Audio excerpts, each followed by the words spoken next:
You don't need a killer dragon for me. Ooh, I don't need no fairy tale. Last time, Genra, in her rage at Ugla's slandering of her grandmother's name, decided to go fuck off and hang out in Alderheart for a whole day. Um, the rest of the group had to laboriously drag the tree back all the way back to the edge of the Alderheart glade. And only then did they realize they could have cut it up and put it inside the bag of holding the whole time. Yeah. I thought we had talked about doing that. I guess not. Like we were even like the bag of holding is 4x4. Yeah. I remember that conversation. I That's totally great. just DM hand waved it, so I accept. Yeah. I was like, oh, he changed his mind. Well, never mind. Yep. So they start the session cutting up this tree and putting it in the bag of holding. And about 4/5 of the way through cutting up the tree, Rezik spots two figures walking up from the south. Rezik goes to engage, and it seems that they are two officials from the Lumber Guild who are upset that some of their lumber has been cut down within the Alderheart wood. They talk with Rezik, and Rezik attempts to send them on their way, and they go on their way towards the group and the wood, and ignore Rezik's cries of otherwise. He heads off into the woods to monitor the situation. The other two, having dealt with most of the wood, have a chit-chat with these two Lumber Guild members. Turns out that these two Mapak are actually bandits from the eastern side of the forest, and through a great series of lying that was 100% obvious from the beginning from Ugla, he attempts to talk his way out of it and fails dramatically. There's some threatening, some friendly conversation, and Lycus and Ugla actually learn a great deal about banditry within the area. While distracted, the bandits make off with the remaining 1/5 of the tree, and they are lost to the woods. Rezik, thinking that he'd keep an eye on the bandits, was actually being kept an eye upon by the bandits, and discovered himself surrounded moments after he thought he might intervene. Eventually, the jovial conversation comes to an end. Rezik's life is traded for the remaining talking distraction bandits, and everyone goes on their merry way. They camp the night. Or no. They send Lycus and Rezik into town because they're pretty sure Ugla's still a wanted man. They send the two of them into town to deal with a great deal of mercantile and commerce efforts. Yes? Is it wanted and black-handed? Right. Wanted and suspiciously black-handed. Yeah.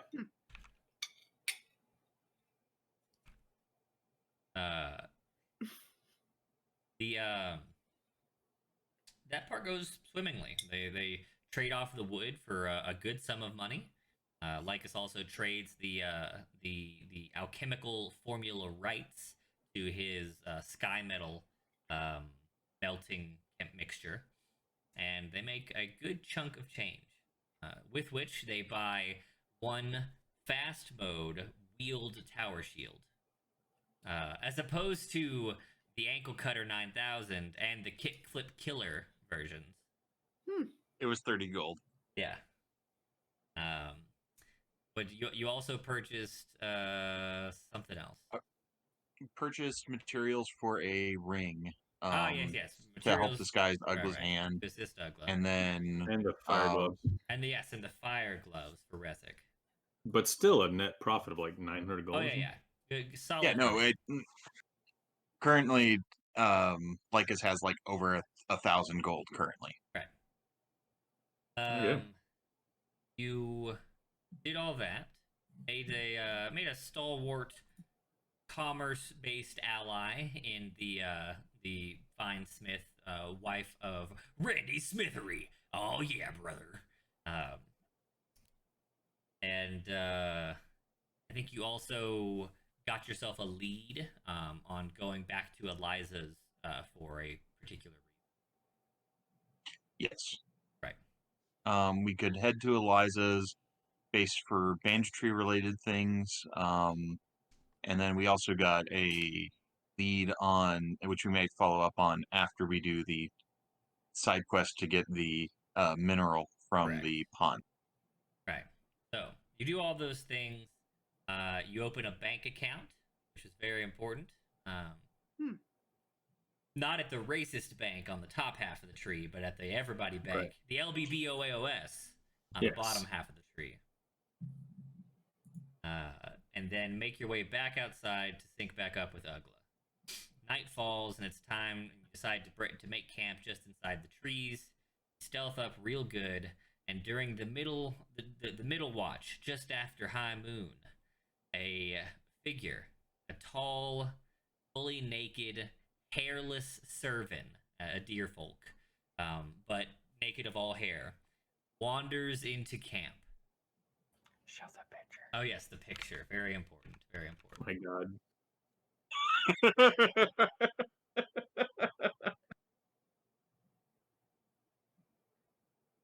Pepper, are you looking at Roll20?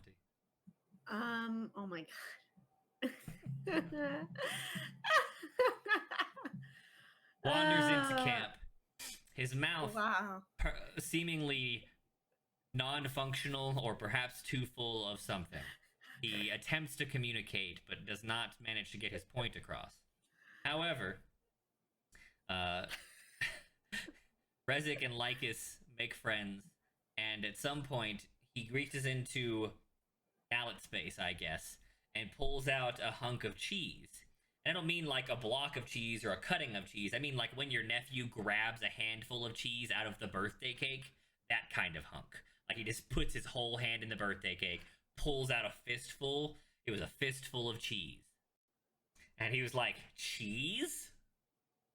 And Ugla, being a smart and world-wise man he was, refused. However, Didn't just refuse, Oh my God. but also signaled to Rezik, do not eat that. yes. Are you Don't crazy? eat that weird Wow, cheese. Lycus are just going into it. But also, instead, Lycus and Rezik both decide to partake in the strange man's cheese. No. It's actually shockingly delicious. It's Of course it's it the is. best cheese that Rezik has ever tasted in his life. Lycus enjoyed it so much that he devoured the chunk he was given whole. Then the cheese servant vanished into the night. All worship the cheese. I don't even. That sounds very gross. Very, That's what I said. very Like, gross. hear about the crippling addiction we got. Oh man, the better part is that night we all had special cheese dreams. Yes. Well, no, only one of you had a special cheese dream. The other Oh, two shit, had I- regular cheese dreams. Oh, so that night What is Ugla a had special cheese? I had a dream that a really spooky looking yellow wrapped wispy folk guy with a yellow crown on just was handing it's like the whole cheese thing happening in front of his eyes, except instead of it being a naked servant, it was a really creepy yellow wrapped ghost looking dude. Still handing cheese. Yes. Honestly, I would maybe feel a little bit better if a ghost handed me cheese instead of a naked. I don't know if I Be- described it well enough then. Where does this cheese go? I don't understand. Where does it come from? Really, really This- spooky, like Naked body cheese. It It's doesn't like- sound good. not like it's more of Randy a told us it came from a pack. and then it's got this like creepy mask doesn't on make and it shit, and better. this big like yellow crown and stuff, and it's like its body looks like it's like just like sliced decayed meat, except it's yellow and a flowing robe at the same time. Yeah, not cool. Okay, that doesn't sound that much better, but it's not. They're just One of them's different. one of them's I don't want knowingly either. spooky and creepy. The other one Yeah. is like creepy. Yeah. Yeah, one of them's like clearly evil and Right. dangerous. The other one could just be some weird drug addicted dude wandering outside at night. which I would Some not weird accept cheese cheese from. addicted dude. Cheese drug addicted dude. Yes. Yeah. Evidently, he was very becoming. Two of us were entranced immediately. Well, no. So I Obviously. trusted Lycus. Okay, I want y'all to understand this. This is not my fault. I trusted Lycus. Oh shit! All right. Everyone else has trusted my characters to date. They have all learned their It lesson. always goes well for That them. is, yeah. All right, so we pick up today. The morning arrives. The two of you, you've all had cheese-related dreams. Those of you who ate the cheese are feeling like especially satiated. You still remember the taste of how pungent and tasty that cheese was. Was it unctuous? It was not unctuous. No, it was pungent, and Oh. it had a great umami. Ah, Yes. very good. You awaken, the three of you, as Genra is waddling towards out along the southeastern road, not far from your camp, appearing to be looking for you.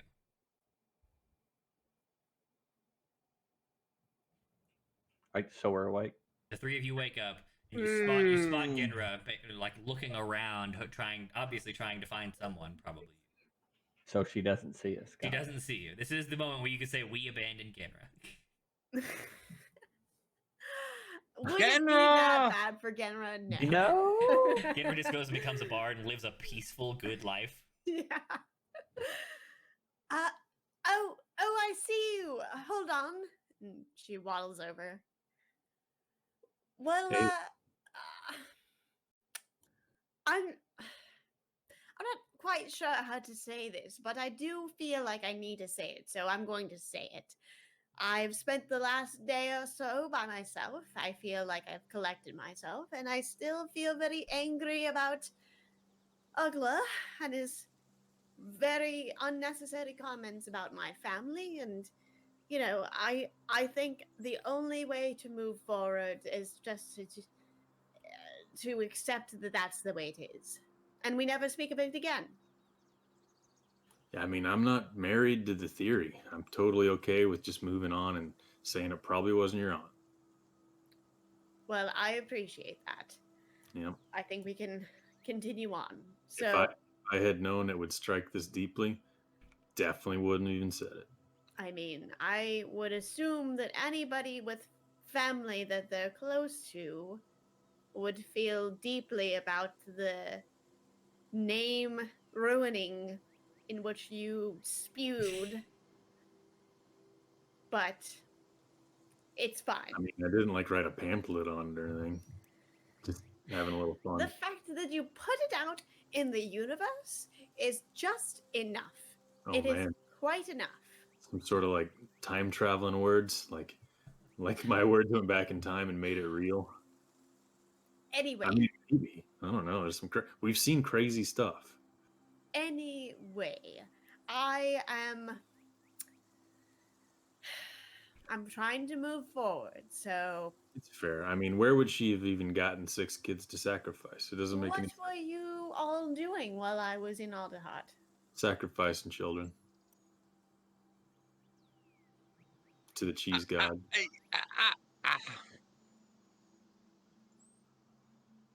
Camera is boiling again.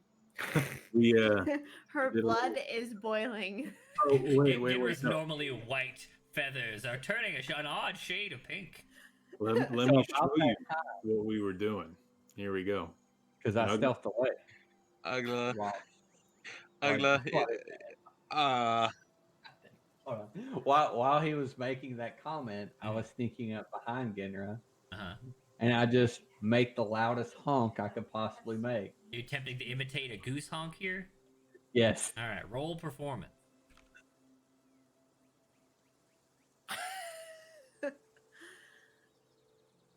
All right, a fairly believable goose honk rings out with great volume just behind you, Genra. What on earth are you trying to do? I don't understand. Wow. This is taking a dozen paces backwards, so he's out of view. I And was I gonna take- say. I take the sword that stabbed the ground, and I go, "Die, 6 kids!" Okay, it was right after I made the joke. So you Genra so you sneak in. You're thinks like, about- Hulk, die 6 kids.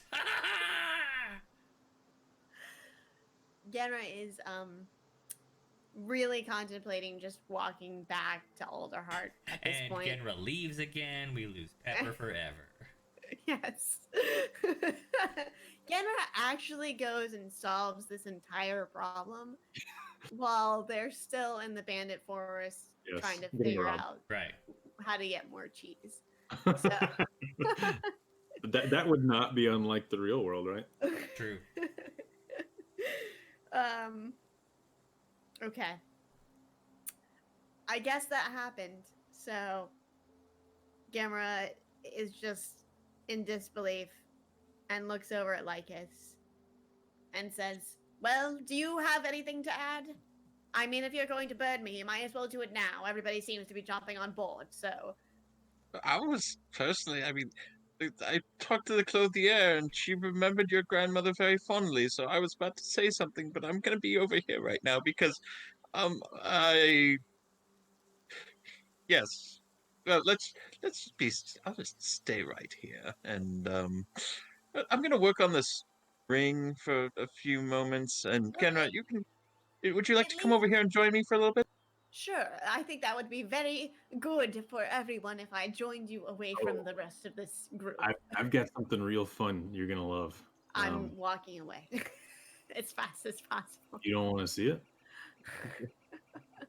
Nope. It's kind of cool. I mean, I heard kids are like really entertained by it.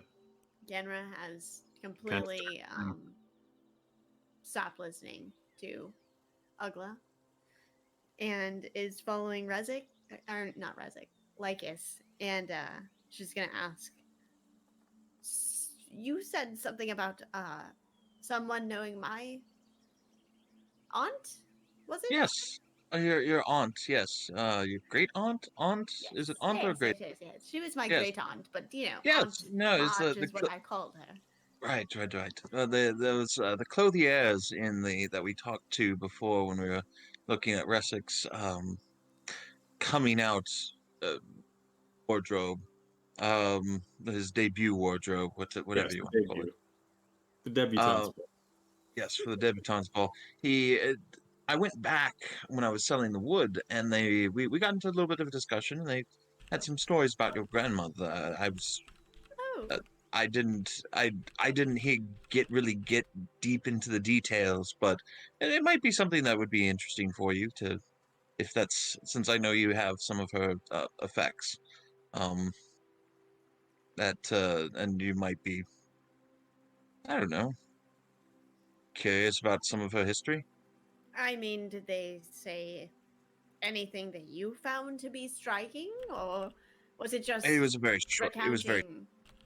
Okay, fair enough. Well, I suppose I will speak to them once I get back into the town. Was it Beatrice or was it Clarice who? oh, it's Beatrice. Oh, okay, yes. I suppose I will make my way there the next time I'm in town.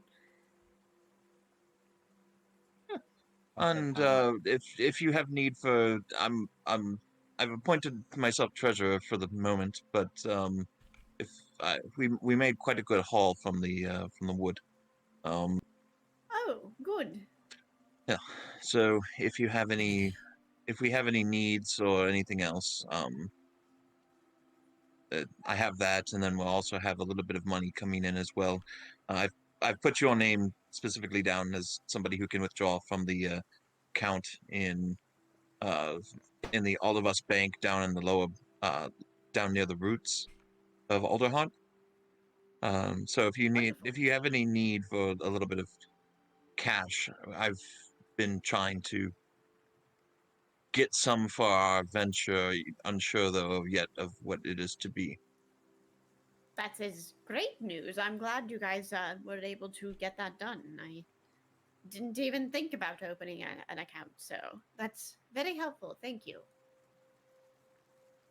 For reference, Pepper, I added the dagger from the child killing coffin to your sheet. Yeah, got it. So, also ran into some bandits. They were honestly most polite robbery I've ever been a part of.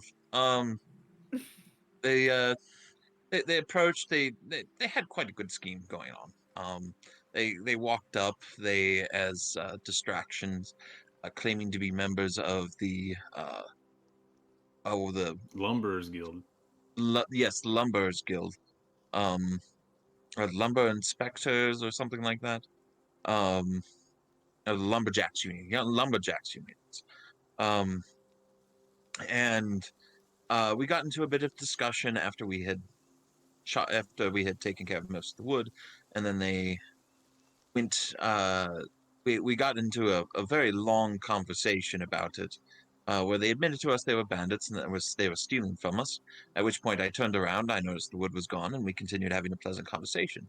It turns out that the bandits themselves are broken up into various groups, and the ones out east, particularly the ones that seem to be based out in the mountains, and have a lot of hooks into lesser crime and black markets in Alderheart, do not care much for the ones out west. Uh, uh, Apparently, by their terms, crazy.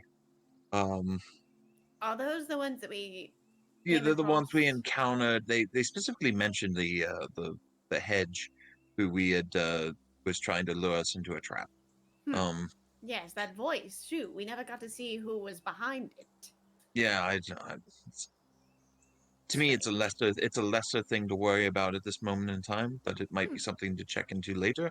I agree. Um, I feel like we probably should go after Lily's. We should continue trying to um make ourselves known to Lily's companions. The last one is in the Oh avium, yes, and yes. Did you? we can start traveling east, or we can travel to if we feel like we need more uh cash on. If we need more gold, we can try to get some of this mineral that the blacksmith uses. Oh Um, yes, the one from the and lake. yes, the one from the lake, and she'll uh based on how much we made previously, it might be enough to afford Ugla a better suit of armor for what we're dealing with, and depending on what. Um, but that's something we can continue discussing further, or alternatively, I can try to hammer something out, but that will take me weeks to produce properly.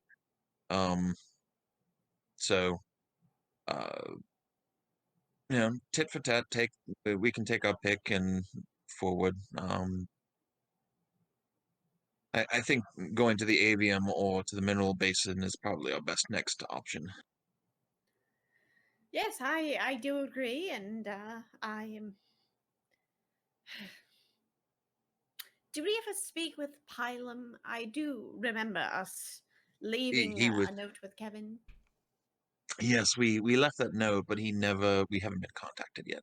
And Kevin admitted that the that Pilum was out and had gotten a note from an old friend and had vanished, if I remember correctly. Yes, I think that was accurate. Hmm. Yes. So if he Yeah. is as powerful a spellcaster as presumed, then we can safely assume he will have a way of finding us for good or ill. And yeah, unless we want to, for some reason, chase out after him and see what we can find of if he, but we would be doing so blindly. My first guess would be go into the Scorched Grove and try to find where Lily went, but that would be the only thing that would make sense to me on where he had gone. Um, Yeah, I do think that we should just let that one be and just move on to see if we can find Morty in the avium. So, and then yeah, we can come back around from the avium to get this mineral, and then come back here to Alda. sounds like a plan. All right. Does anyone else have any Ugla, Resek? Do you guys have any thoughts, or would propose an alternate? Yeah, I was gonna say that I did you go over the other bounties or no? Oh no, I don't have the. Oh right, your bounties. I had forgotten about. So there's a bear owl's head that we would retrieve that's south of here for a pretty hefty reward. As well as any bandits that we capture, we have to prove that they're bandits. So I don't know how fruitful it would be for us if to go with the bandits from the west, but the east bandits would probably be fairly easy to kind of prove, and then as well as something not necessarily that I think that we should look into right now, but I did see a labor recruitment poster for the Eastern Forest, which I'm going to take a wild guess and say it's not actual labor. It's probably banditry. You So, trying to say Oh, that it's banditry forced isn't labor. labor? well, It's what kind of forced labor labor. would be out there? Yeah. What kind of labor would be out there? Let's be honest here. Cutting down trees for the lumber guild. The lumber guild said that they weren't part of that out there. They would say that. Touche. All right, so other option is heading south for the owl bear, and then oh oh shoot, I didn't keep any of those amulets that they had. We could go deal with some bandits out west, but They seem with pretty evil. things moving as Yeah, we Yeah, learned from the lumber guys that those dudes out west, they kidnap people to eat them. Oh joy. That's Yeah. just what I want to get involved oh, that's in. right, Or they're predator cannibals. stuff. Sorry, guys. I got my east I, and west mixed up earlier. Reverse everything I said. That was a sneeze. Oh. It didn't actually work. It's just a movement and Failed these. pressure. Dang it. Well, yes, I mean, we could go do the bounty, I guess, for that. You said owl bear head something? Yeah, Bear well, owl? we gotta slay a bear owl. Interesting.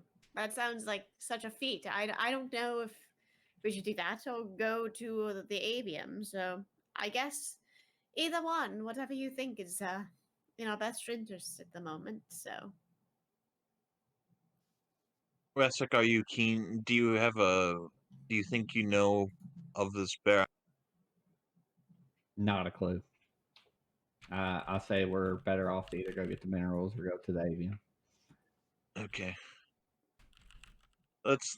Why don't we try the avium and then we can grab the minerals on the way back?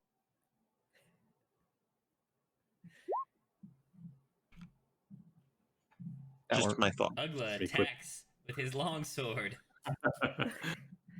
that So would yeah, be I'm having something. trouble setting up the longsword plus tower shield for some reason, but don't worry, you can ignore that. All right. So the plan is to follow the road east, wrap all the way around to the avium, Mm-hmm. or do you want to Sure. cut through and make a shortcut?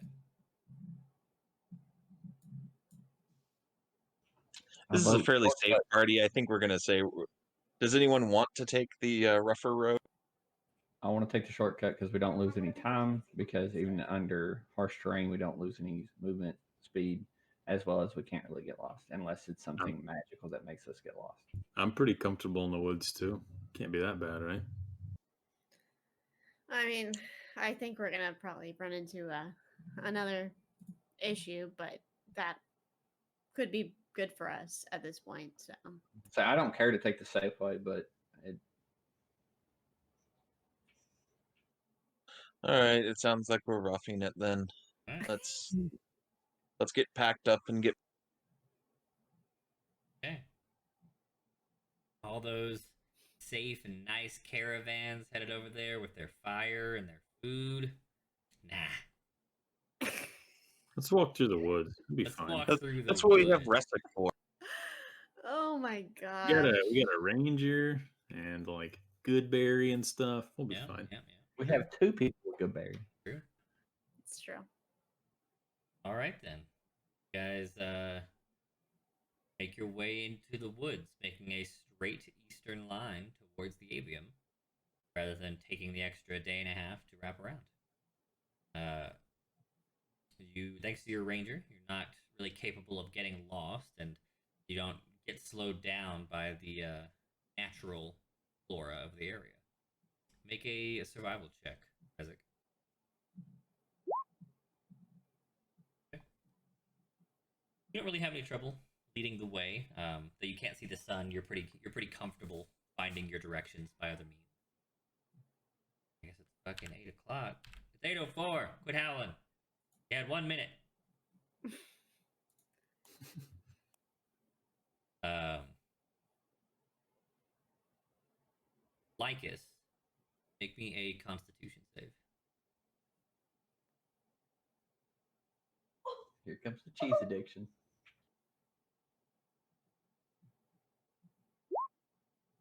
Ooh.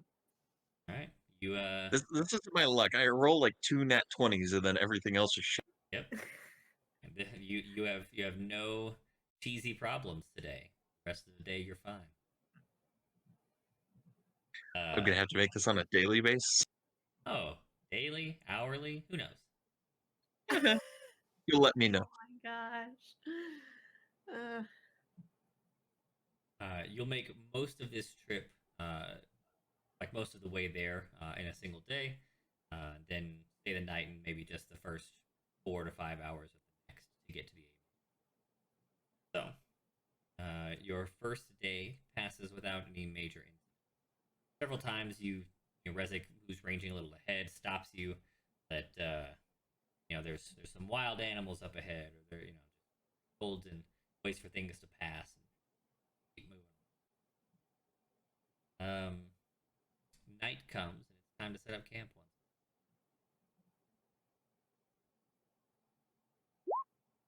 Okay. And survival. I'm gonna help with the survival. Roll again for survival. Okay. Your camp is excellent, though it's as well hidden as it could be. You set up your normal alarms and establish your normal sleeping patterns. Everyone make a perception check for their watch.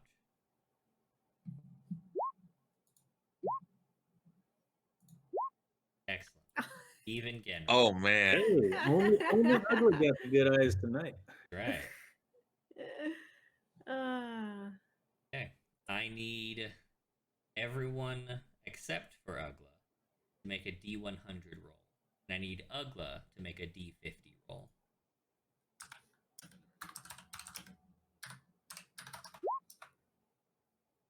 Oh, Sick.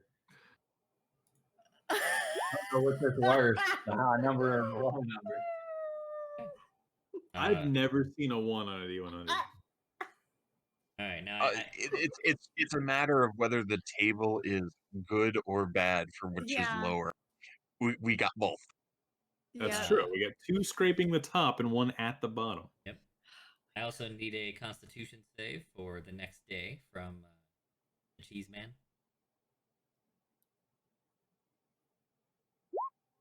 Okay. All right. So Ugla right in the middle. Where is my roll 20 window? Star.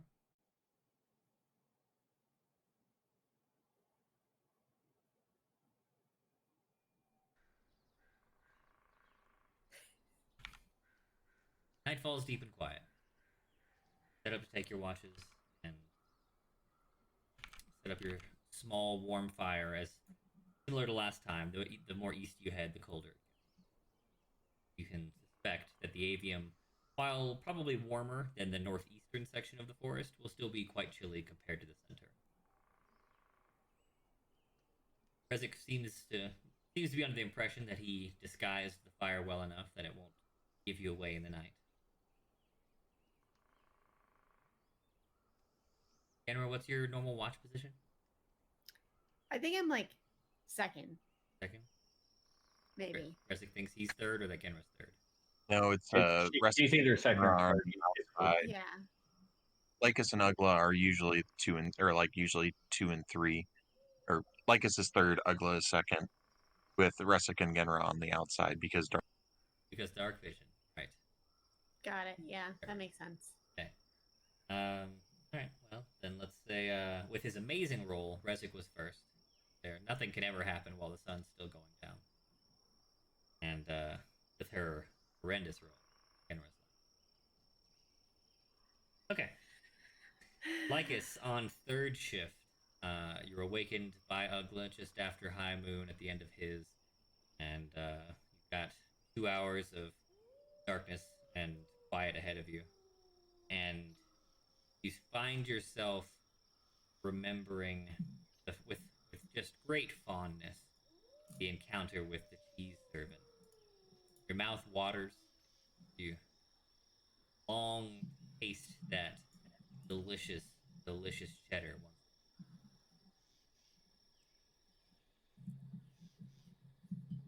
At one point, you're pretty sure that you remember that Ugla had some cheese in his pack, stowed away for a rainy day.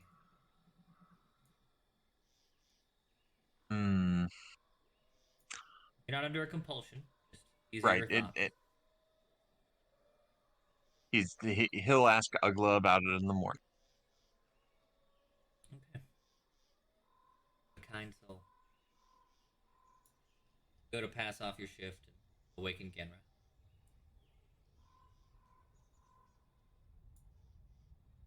Genra, you awaken from your sleep, feeling well rested. Sleep was good. You didn't have any bad dreams. Fire is warm enough to, and your feathers are doing their job.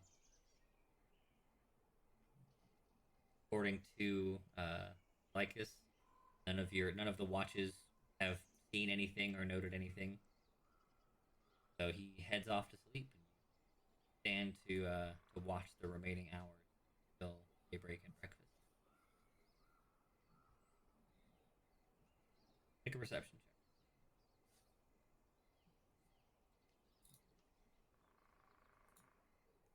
Okay. Look out, peering out into the darkness, and feeling as though the small fire behind you really dampening your limited night vision as it is. Every time you look out, you're certain you can't see anything, so you're just hoping that nothing comes by. You strain your ears, hoping to hear any dangers that are gonna lurk. As the early slivers of pre-dawn twilight begin to creep upon the horizon, you see just the barest hint of lightning to the darkness beyond the edges of your campfire. You see a small lump that wasn't there before, just beyond the ring of your camp. A mound or hill, perhaps.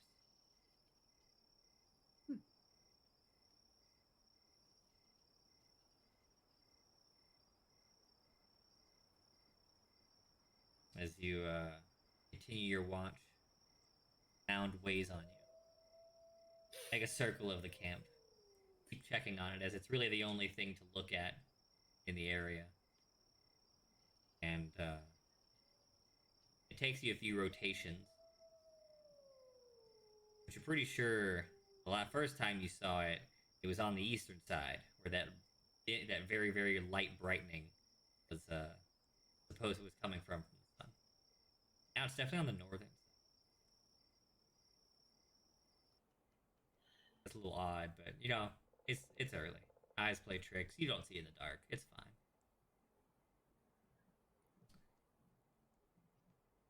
It moves around to the western side, and you finally have your fill of it, and you have to investigate. Dang it.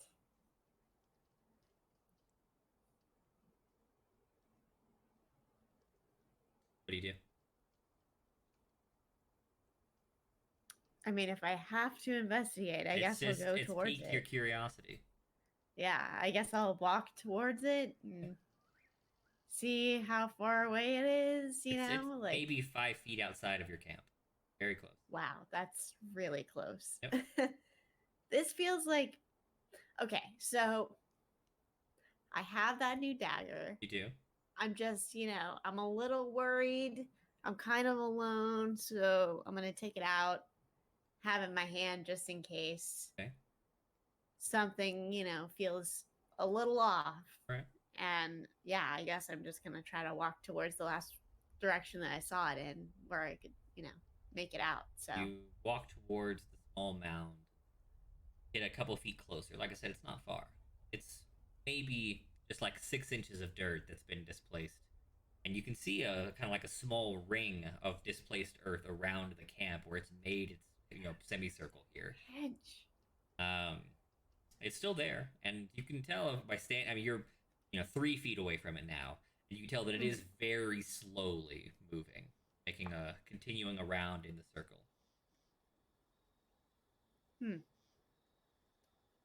Um, she's definitely gonna instantly think of the hedge. Okay. I think that's the only thing she could logically think of. And obviously this thing, whatever it is, even if it's not the hedge that we, saw before, it's circling our camp in some way, shape, or form. I guess she's going to call out loudly towards it, but loud enough to where she knows it's going to wake everybody up and go, hey, you there! What are you doing? Stop it! You call out very Stop. loudly from 3 feet away, yelling at the ground. Yes, exactly.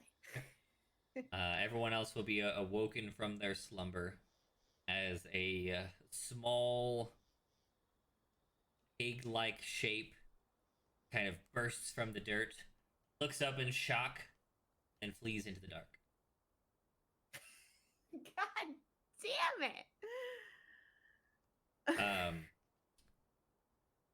Ugla, you don't wake up due to the yelling.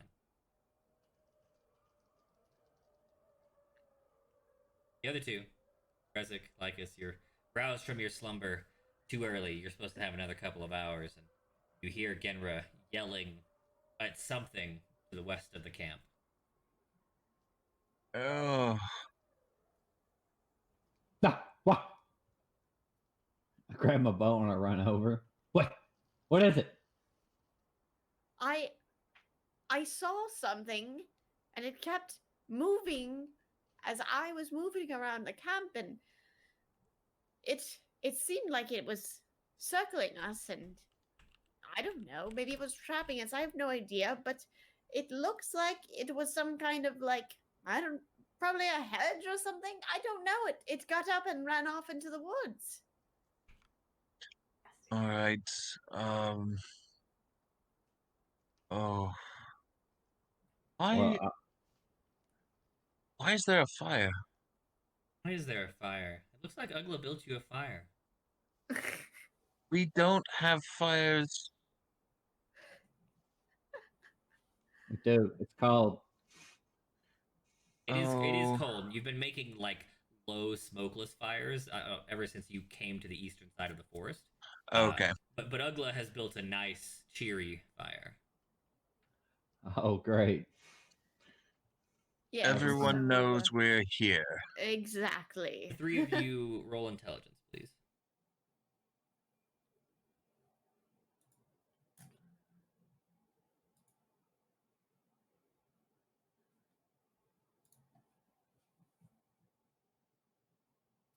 Genra has the highest score out of all of us. Genra and Lycus, it's late or very early. You're tired. It doesn't really stand out to you. He's done this before. Rezik, you woke up mere moments ago, snagged your bow, took in the situation, and we're gonna go investigate. And you turned around at the mention of this fire. This fire was not this big 8 seconds ago. When you sprung out of your bedroll, it was still your low fire for warmth, and Ugla was asleep in his bedroll. Was asleep? Was asleep in his bedroll. Now he's asleep at the fire like he normally is when this happens. Uh, well, guys, when I woke up, that fire wasn't like that, and I don't. Like what? It wasn't roaring like this. It was. It's just. It was just barely enough to keep us warm. It was a low smokeless fire like we normally have. You When I mean grabbed my bow and ran over, it was like fine. And then just we in a turned matter back. of seconds? Yeah. What? Lycus pulls out his alchemy jug and is going to try to douse the fire. Genra, that's not the way you remember it. I'm pretty sure it's been bright and cheery all night. I come to think of it, I think it's been like this the whole night. Maybe you were wrong. Maybe you were just imagining it smaller or something. I remember it being this big.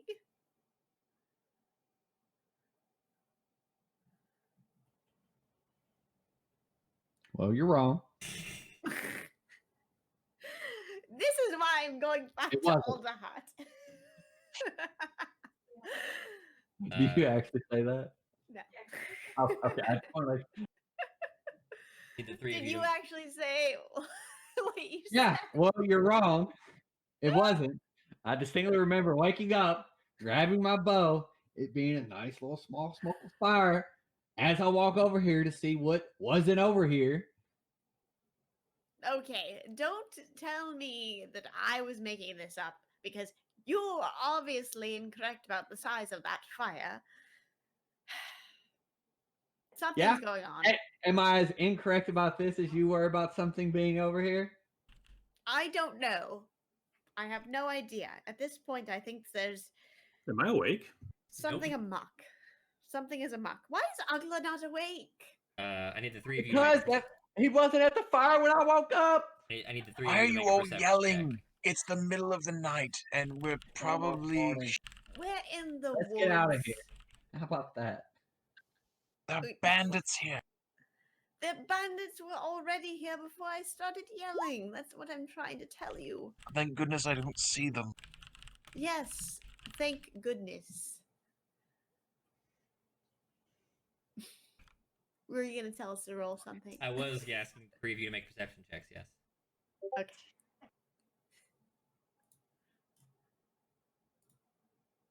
Oh, good. Both Genra good. and Rezik notice. Genra's offhanded pinky is dark.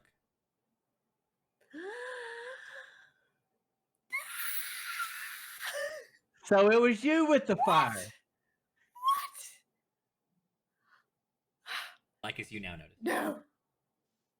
No. Ugla, This you is- stir awake. Unacceptable. What's going on? My feathers are tarnished. Like yours. Does Lycus already put the fire down? No.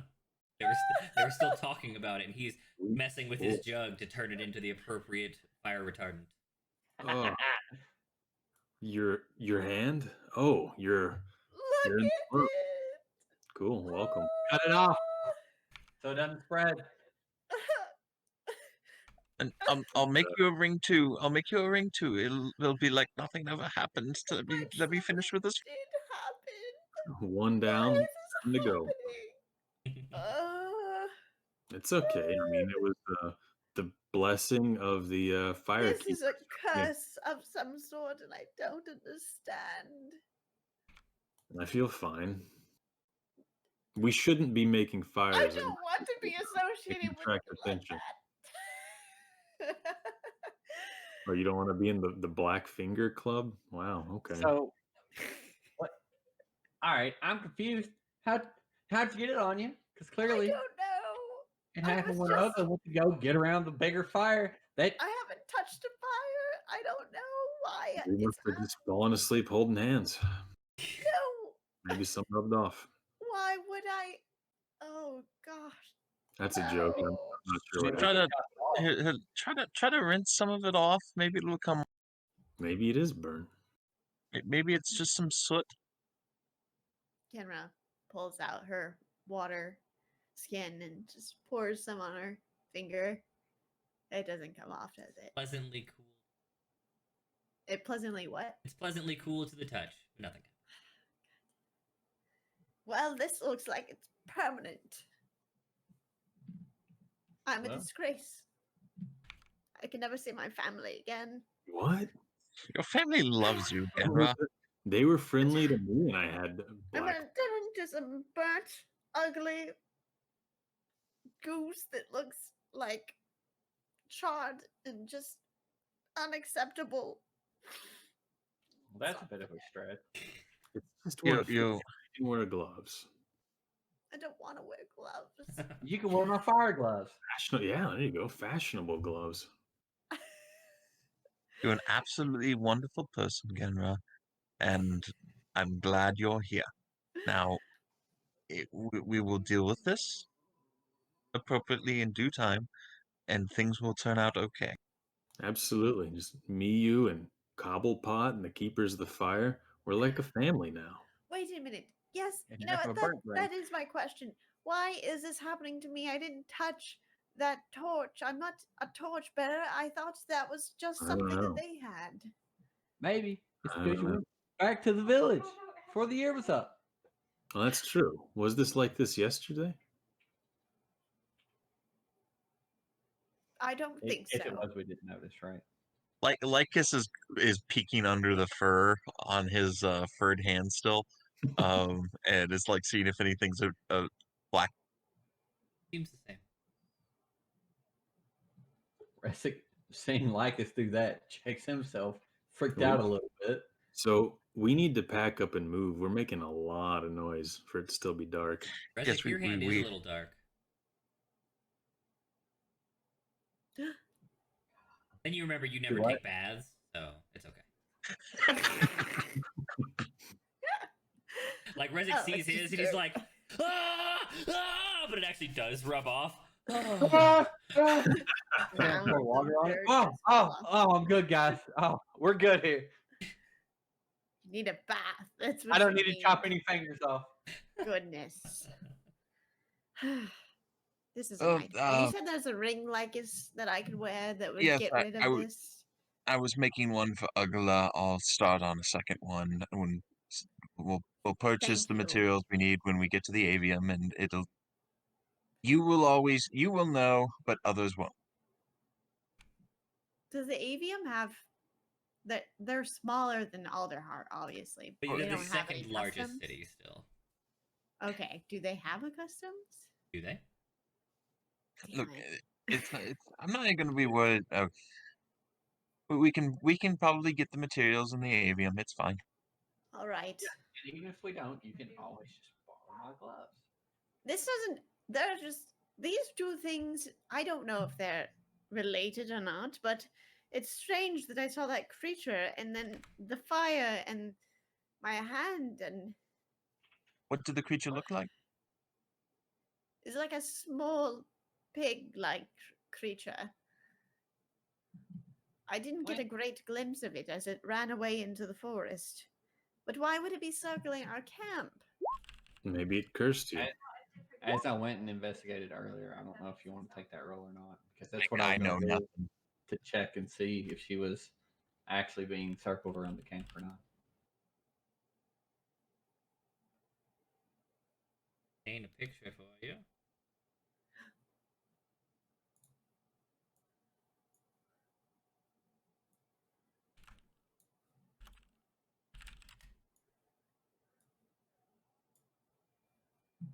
Oh yeah, that's.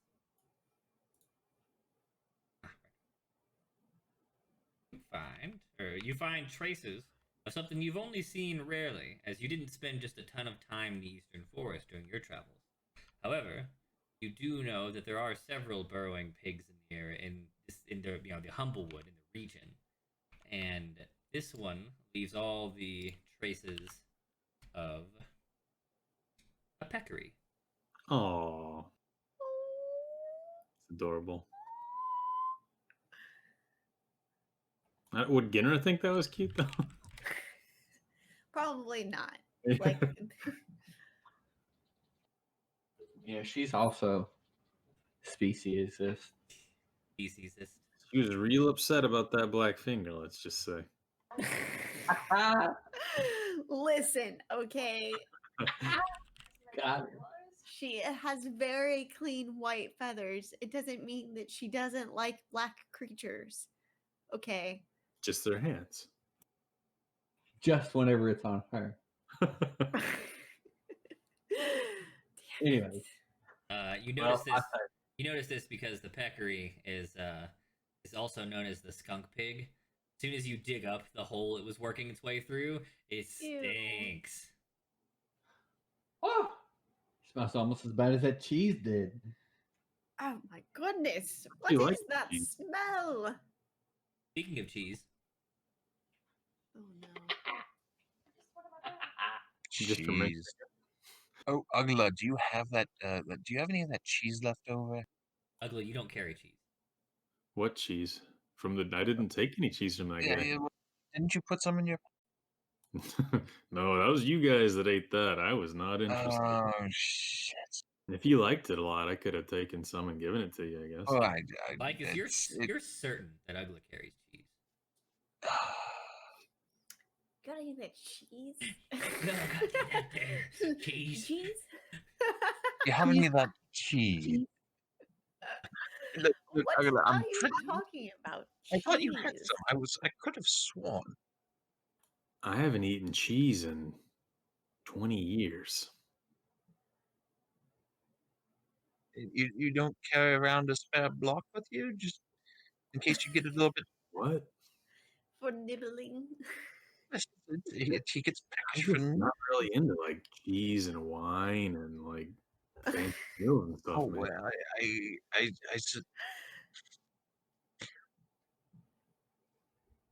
yes, I I suppose did that. take some beets from that lady in the No, it's that creamy. It's that I have creaminess of that cheese left. from a couple of nights ago. That was just fantastic.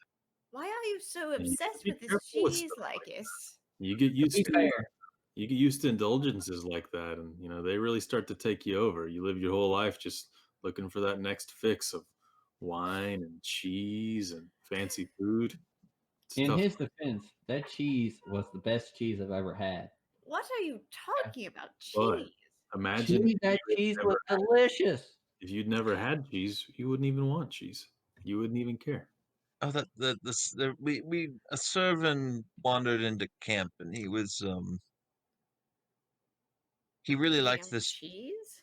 He had cheese. He really liked cheese. He had his mouth stuffed with cheese the whole time, and he offered some to me and Resik and Ugla. Ugla did not That partake, and Resik and I did. that sounds utterly insane. Do you realize what you just told me? Yes, I realize every word I just told you. What would drive you to take anything, let alone speak to a creature that wanders into your camp with a mouthful of cheese and offers you cheese? He was a very pleasant fellow, all things considered. He was very nice, almost as nice as those robbers. Hmm. And where did he go? He just wandered off after we chatted for a while. And what did he say when you chatted? Did he tell you where he was from or It was why he had wandered up? it was kind of he was trying to speak from behind a mouthful of cheese, and so I didn't quite catch every single word, but his demeanor was very pleasant. I think he said he was from Naked Cheeseland. It's a small town Naked south of here. Cheeseland. Why And is it It's a naked? Servant Grove. and he was nice enough to give us the most delicious cheese in the whole world. But why would you take cheese from a stranger who is acting so odd?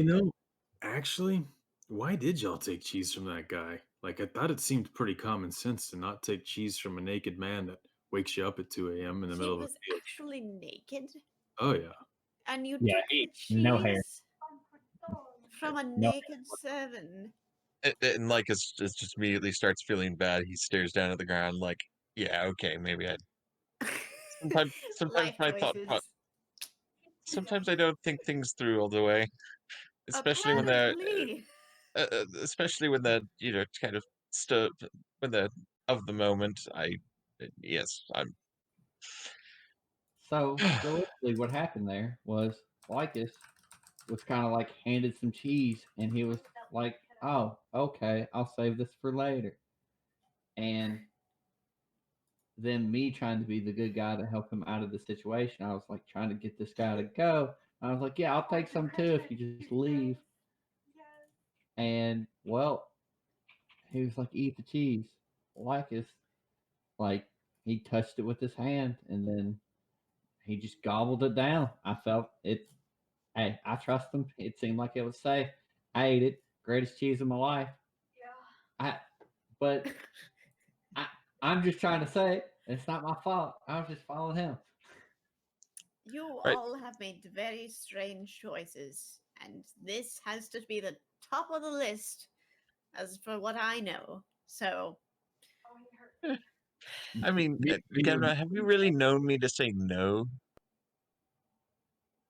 I thought you were quite the logical one out of all of us, to be honest, I guess. I Yeah, didn't imagine you'd fall to the strange cheese man.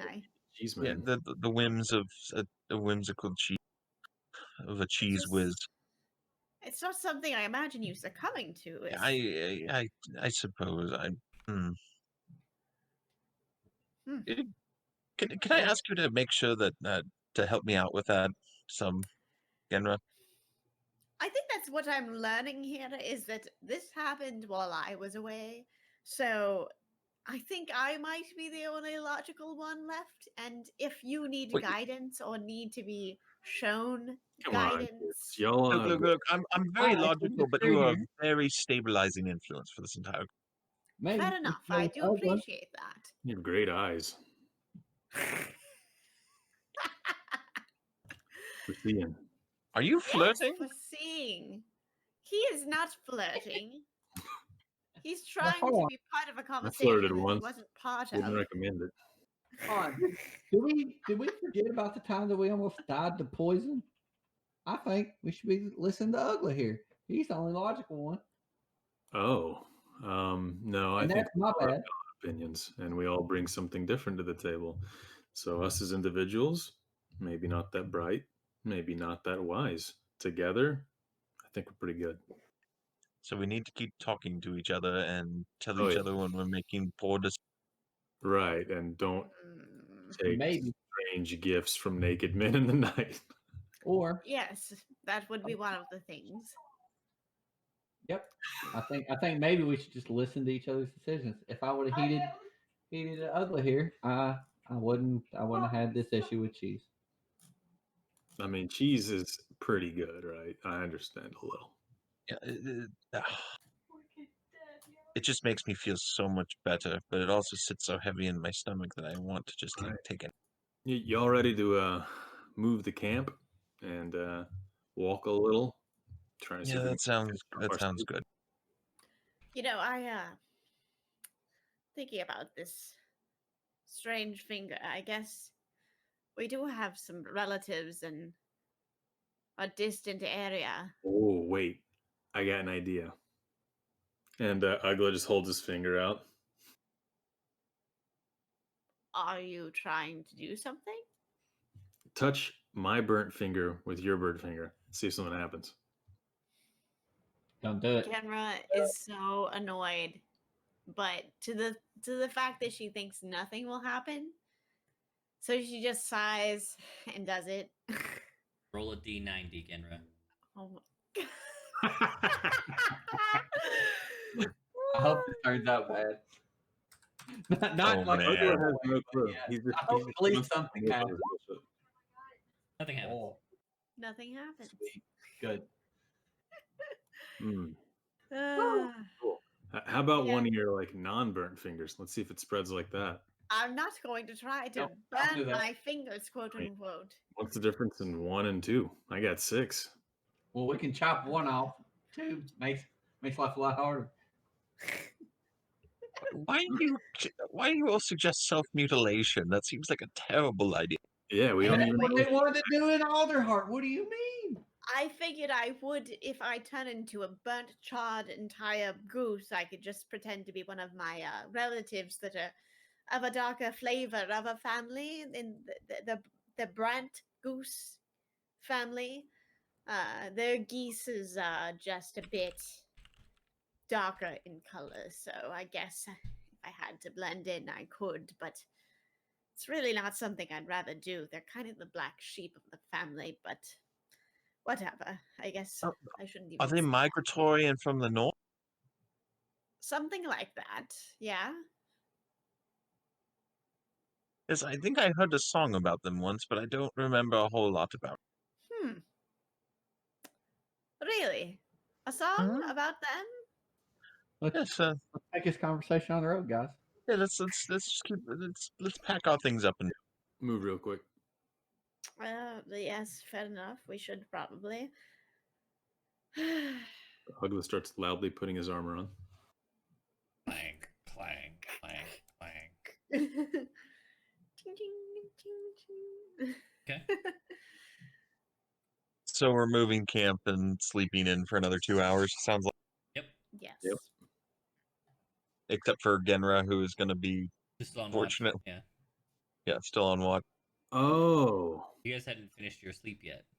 Yeah. hey Rezik. You might want to adjust the alarm so that Ginra doesn't try and sneak out and make fires now, right? Yep, I'm also going to do it for Lycus. I'm not trusting anybody now. Yep. Any of you He's folks got moves? a problem with cheese. That's true. Wait, he's a problem with you? I mean, he was a little excited about it. Yeah. I'm he just was feeling excited. peckish. Did you see how he ate that cheese that night? I saw how you ate that cheese too. Y'all Yeah. went through it. I didn't ask you about cheese again, though, did I? No. I'm Maybe just that's 'cause- feeling peckish. Hey, maybe that's because you didn't know about my secret cheese stash, right? What secret cheese stash? He absolutely has a secret cheese stash. We're lying What to me. the? This damn I'm cheese pretty sure again. y'all would have figured out if I had a secret cheese stash. Well, I was just being nice, and I was going to ask you if I could maybe have a nibble, Oh man, just one. I'll tell you what. Oh, If you're good, if you're good, one of these days I'm gonna take my secret cheese stash and I'm gonna put it in your pack, and I'm not even gonna tell you. You're just gonna wake up one day and it'll be there. Only if you're good. Yep. that sounds like a horror story. Oh, Randy. Yep. this is what I created. Yup. Yes. All right. So you guys are headed east. You got to Yeah. move. How far do you move camp before you got to get the rest of your sleep? 30 minutes. All right. Half an hour. Half an hour eastwards. You bed back down. Go back to sleep. Genra's gonna finish her watch. Genra, roll perception. You don't see shit. Yep. Lycus, roll Constitution. Perfect. Genra, Yes. when it's time to go to wake the party up, you turn around from your last vigil, and you spot Lycus right next to Ugla's bedroll. Is he going through his stuff? His or- back's to you. You can't really see if he's doing anything. But is he crouched down? Like Oh he no, could he's be like doing he's asleep. something? Like he's laying next to Ugla. But he wasn't before. He was not wasn't before. Like that. No, Okay, no. got it. You wa- She's not gonna yell this, but she's definitely gonna say it loud enough. So if you he walk is over, awake- if you walk over there, you'll see that he looks like he's still asleep, but he's got both arms deep in Ugla's pack.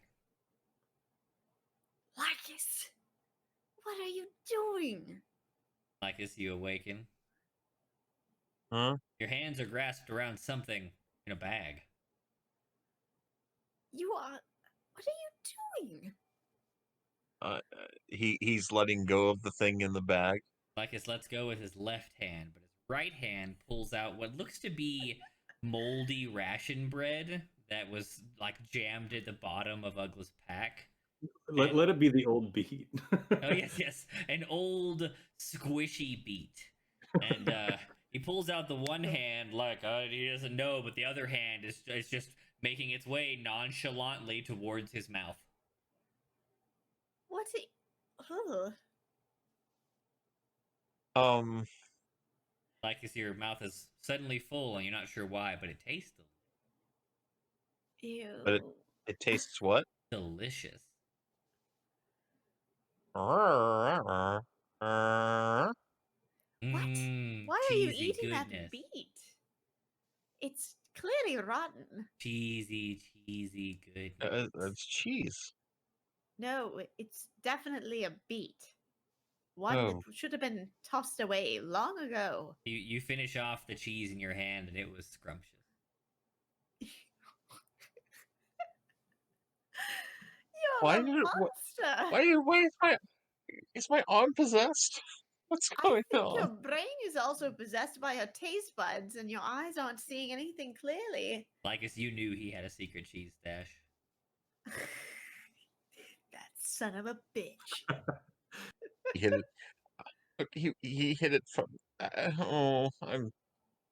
I can't face myself right now. You have a very serious problem. If you think you just ate cheese, Uh, I have to tell you, I don't know if you can deceive your body for what is about to happen to it. Ugla and Resik, you stir through this conversation. What are y'all talking about?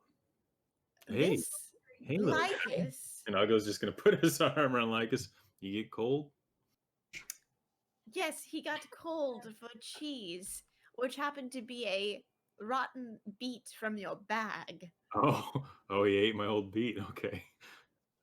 Yes, which Like was cheese. Well, I mean, That by the time he notices was- that that he's was- in his pack, wait, you really ate my old beat out of my pack? he thinks it was cheese. I don't. cheese.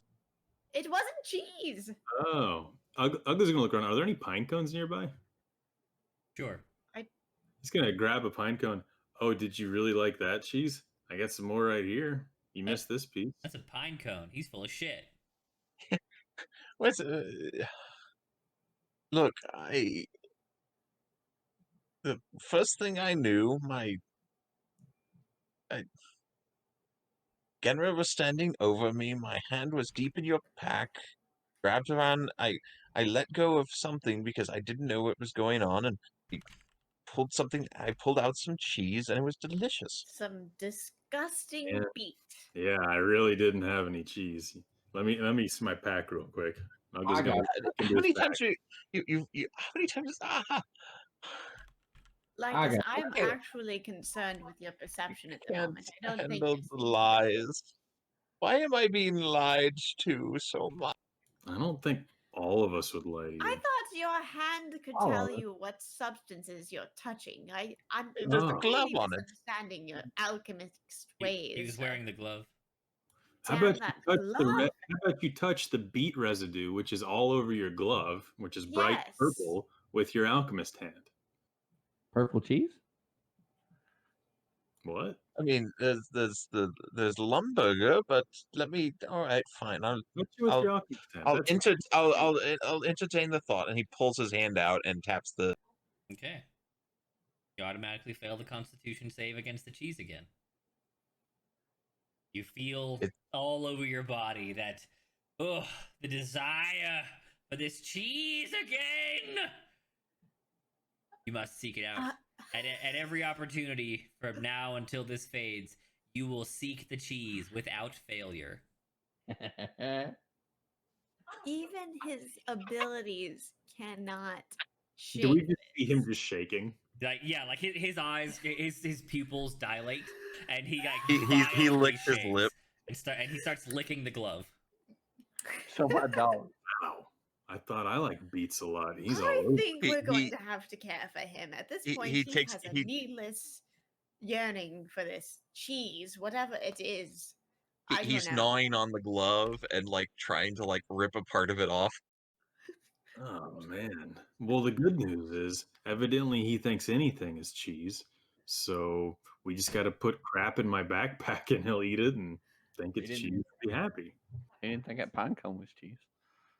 Well, maybe it's Yes, 'cause there wasn't food. Do y'all have any food? No, those are pine cones. That's full of that's Right, cheese. right. This, Yeah, clearly this is not. cheese right here. Oh, that leathery skin around it. Oh, this tastes so. Hey, do either of y'all have like a I mean, Hunk of bread. you all have rations. Oh, I got an idea. Hey, Genra. Yes. You have cheese in your backpack, right? Lycus just whips his head to look at Genra and whips his head to look at her What? pack. I wasn't even there when the cheese was distributed. I don't. He bolts for her pack. What are you Lycus makes a doing? dive across the camp for your gear, Genra. I make a dive to try and tackle him from keeping and from getting to her pack. Roll dex save, Lycus. Should I roll a dex or a strength save? Well, would you try and dodge him, or are you gonna try and throw him off you? He's not gonna try to dodge. He's going straight for the back. Right. I guess it's like, so assuming that. Okay, I see what you're saying. Yeah. I'll roll a dex. Okay. All right.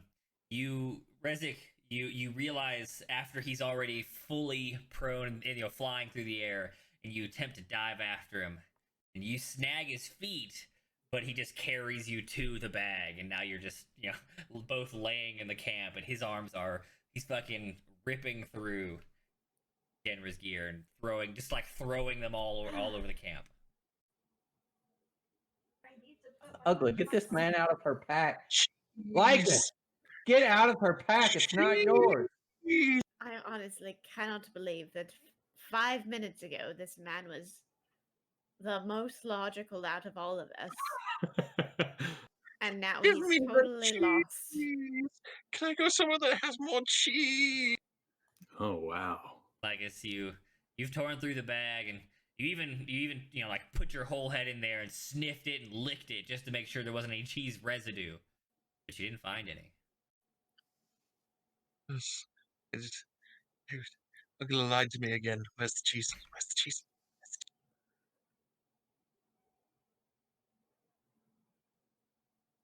I don't even know what to do with you right now. You didn't find the cheese in there?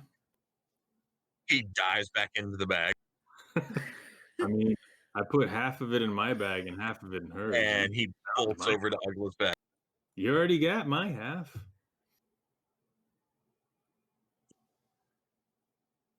But you said there wasn't any cheese in there. No, it was just an old pine cone. What do you think you ate? Cheese? Yeah. Cheese. For sure. All right. So we're all awake. I think we've all slept terribly, but slept.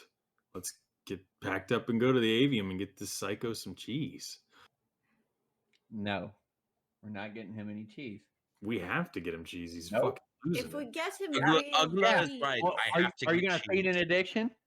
Do you give an alcoholic more booze? You know what you do? How- You put about 5 wheels of cheese in front of this man, and you let him eat until he's sick and never touches it again. I don't think it's going to work. I'm not experiencing the same thing. That's what my dad did when he caught me stealing a bottle of wine when I was a kid. Has it occurred Yeah, to you were a any kid. of This you guy's that, not a kid. that maybe you never ate cheese to begin with? Maybe you were deceived as well. Oh, I ate cheese. I've had cheese before. I had the best Nope. cheese ever. You are clearly out of your mind, and you have no ability to distinguish anything from cheese when you decide something is cheese. Anything can be cheese? Kind of seems like it if you thought my old beet was cheese. Yeah, that was Anything beaten up can be cheese. That was cheese. That is So not you cheese. have the man who put the beet in the backpack, and you have the woman who watched you eat it telling you it was an old beet. It really It was a wasn't. beet. A very disgusting, squishy beet. Do you remember the what's her name, Lily, Mhm. and how she couldn't Yes. perceive certain things that were Mhm. very clear to everyone else? That's you right now with Very interesting this cheese, comparison there. but was clearly a beet.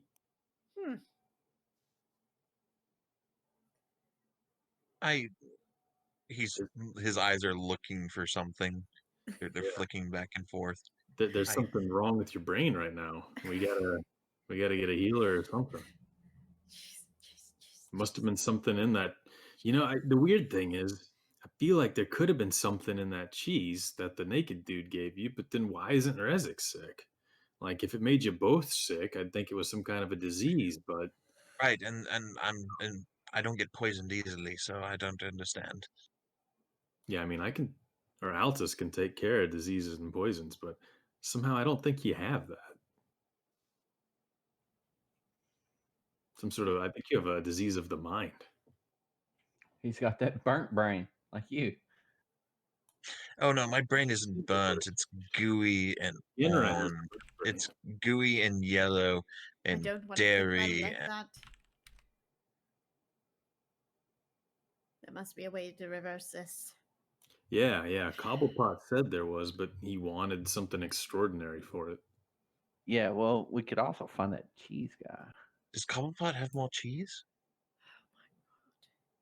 He might. He had a lot of stuff in there. I say, hear me out on this, guys. And I kind of turn away from Lycus, so he doesn't try to keep him from hearing this. I say, we starve him of cheese. Then we come across somebody that we need taken care of, so that they have cheese. And he will. Did you see what he did to that bag? I mean, he can turn it on. Don't get me wrong. Is he like a weapon now to us? I'm not. I think he's more valuable using his spells than his hands. I mean, maybe his mouth. Hold on. Is there a spell that can make more cheese? Oh You're- God, You can no! make cheese. Hold on. Do you see what I'm talking about, guys? What about if I made a shield out of a cheese wheel, and when people swung and snapped at it, I was able to eat it out of the air? Hmm. Why I think wouldn't you can just make eat cheese. it? You're an alchemist. You just That- need hold on. materials. I think if you No, I need were- I need a bunch of milk, and then that's. I mean, you don't have to be an alchemist to make cheese, but God, Magic cheese, which is what he needs. See, we he just doesn't starved. need any more of that supposed magic cheese that you guys came across. That cheese was I- delicious. Are Let's, we going to go on our yeah, way let's to go to the the aviary. avium? Maybe I they'll thought have. we were walking already. Wait, I guess we just woke up. my alchemy jug can't make cheese. This makes me sad. To make milk. But can it make milk? Can it? Can it? You're the alchemist. I don't know what the rules of your alchemy jug are. Yeah, it can make mayonnaise. I mean, if it can make mayonnaise, it That's- can make milk. Right. Mayonnaise is made No, out of actually, it eggs. can't make milk. Straight up. It can make oil, vinegar, water, wine, beer, honey, mayonnaise, basic poisons, or Okay. So strange that it could make mayonnaise but not milk. You just need to make the mayonnaise and then separate it. but mayonnaise isn't made with milk. It's made with egg white. Right. Yeah. But it's kind of like milk. It It's- is like milk. It's like, yes. It'll give the same texture. He pops off a cork on his jug. There we go. If you, Bro, if you some mix mayo. if you mix the mayonnaise with water, it'll be like milk. It'd be like He- cottage he-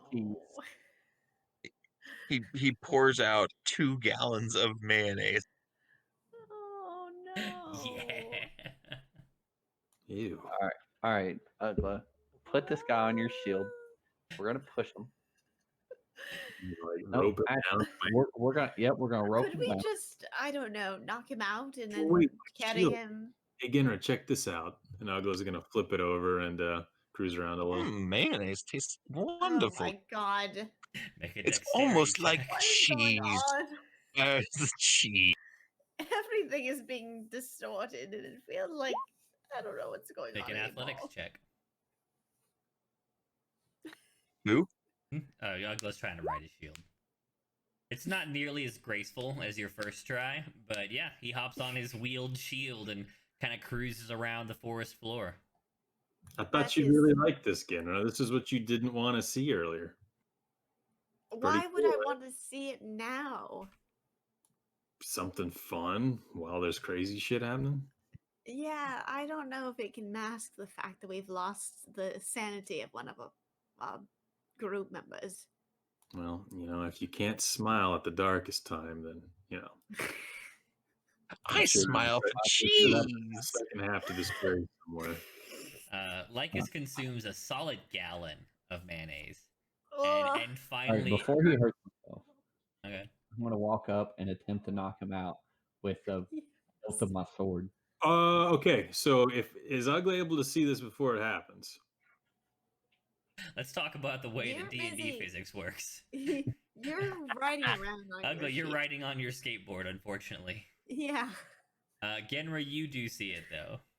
You see him like draw his blade and start walking up behind the mayonnaise scooping Lycus with Yep. the butt of his sword facing Lycus's head. Do you do anything? No, Okay.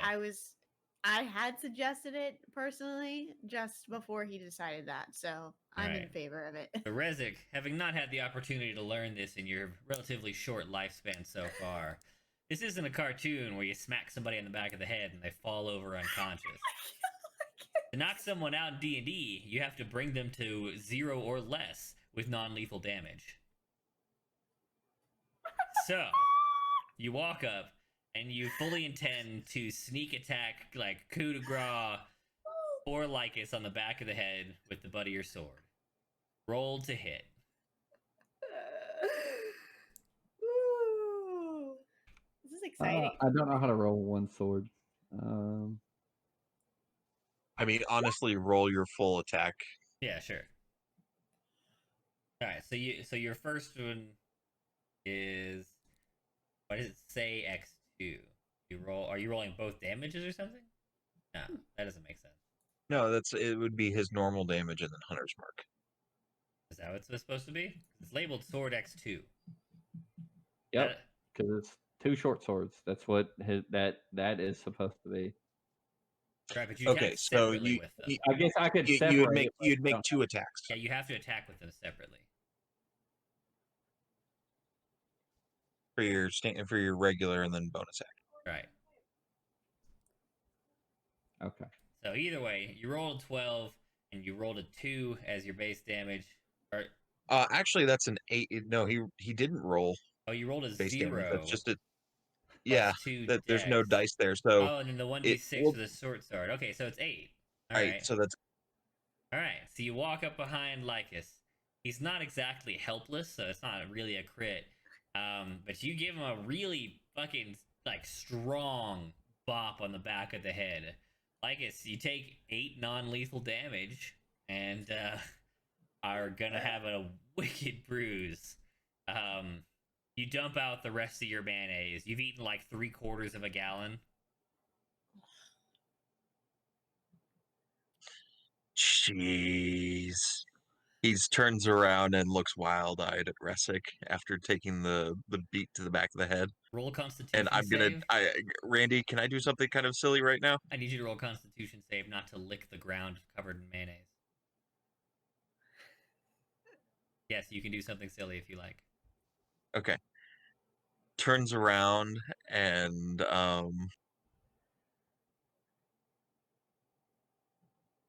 well, it's silly slash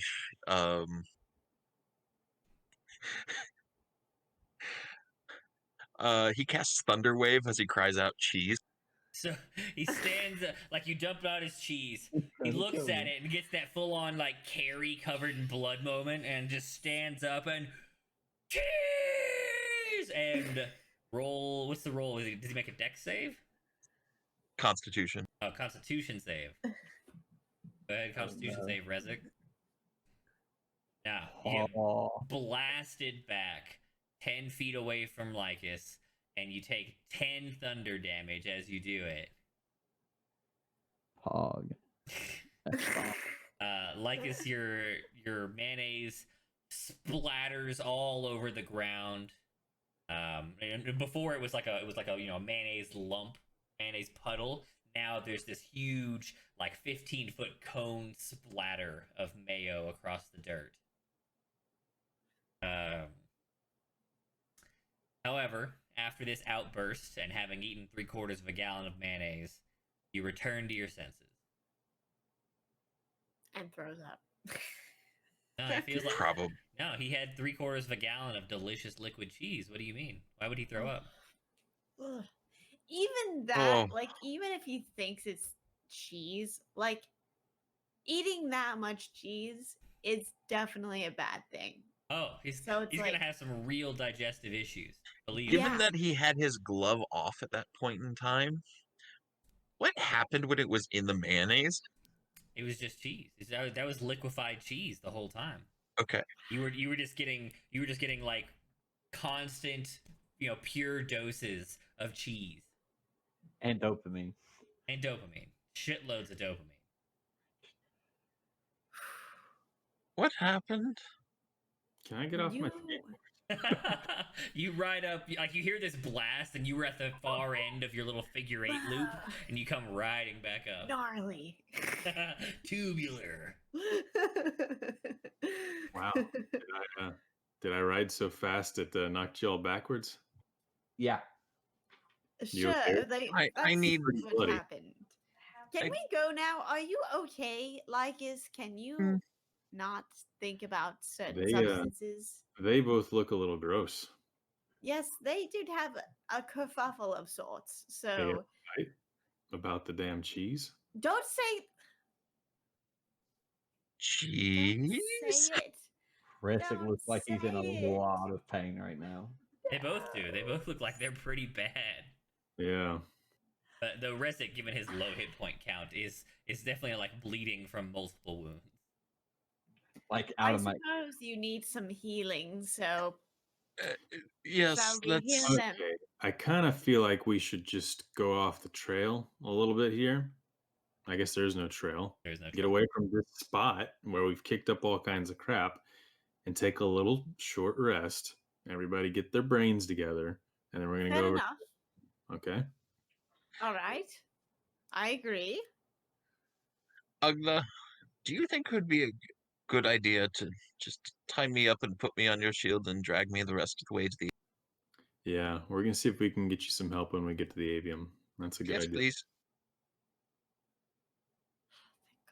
Ah, Rezik, I don't know what happened to you. your shield. It hurts a whole lot when it knocks people back. I figured I'll have to be careful with it. I say I don't know if it's a great idea that we tie them up because if we get ambushed or something, we're gonna need all the help we can get. I'll make it a one pull rope. But you have to pull it? Yep. Okay. Tie me up. Let's All right. let's all go take our little rest. Let's all recover our constitution as best as we can using whatever means that we have, and then we'll walk over there. We're going to take a short rest, and for the first time, this party will make use of the short rest benefits. Yes. Yes. Including an extra d6 because Genra is amazing. Because Genra's going to play That's the true. Song of Rest. I Nice. will play us a lullaby. Okay. So Rezik, on your sheet, there is a section called Hit Dice, right in the center. You click that, you will roll your hit dice and regain some hit points. You got 2 back, not nearly enough. Probably want to go again. 2 again, still not very much. You might want to use your last one. All right, that's There it. you All right, feeling good. You're down all 3 of your hit die. You'll regain you regain half of them or something like that every time you sleep. It's half rounded up, I Yeah. think. You'll get 2 back tomorrow. Okay. Let's y'all feel okay? Everybody doing all right? Yes. I feel wonderful actually. I feel Okay. cheesy. Lycus, go ahead and Don't even here. sweat. have you got some rope in your bag there? Oh, yes, here's the rope. Okay. I'm So the I'll go most ahead helpful and prisoner who's dealt with the most helpful bandits and the most helpful cheese fanatic. Yeah, Ugla is going to attempt to tie him down to his shield with like some sort of a slip that can be released by Ugla, like closer to him than Okay. like out of Lycus's reach, So like under the shield, but it could be pulled. Okay. like something easily that could be Right. released, All right. but that he can reach. Roll dexterity to tie a good knot. Sure. Solid enough. Seems like it'll hold him, and he's being compliant anyway. All right. You start dragging Lycus along, like he's on a little red flyer wagon. Luckily, we're not that far. Let's just get to the avium. You travel a few hours. You know, you've only got maybe 4 or 5 to get to the outside of the forest. You go about 3 before you start hearing loud voices. Can anybody understand what they're saying? It's just at the very far edge of your hearing. It's really, you know, like Genra spots it with her high passive first.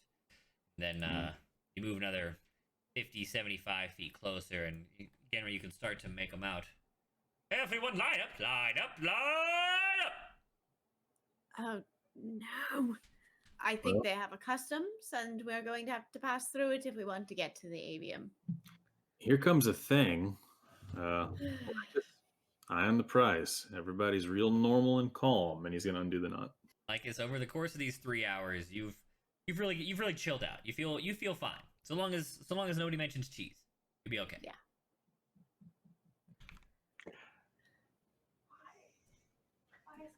All right, I think I'm back in my wits.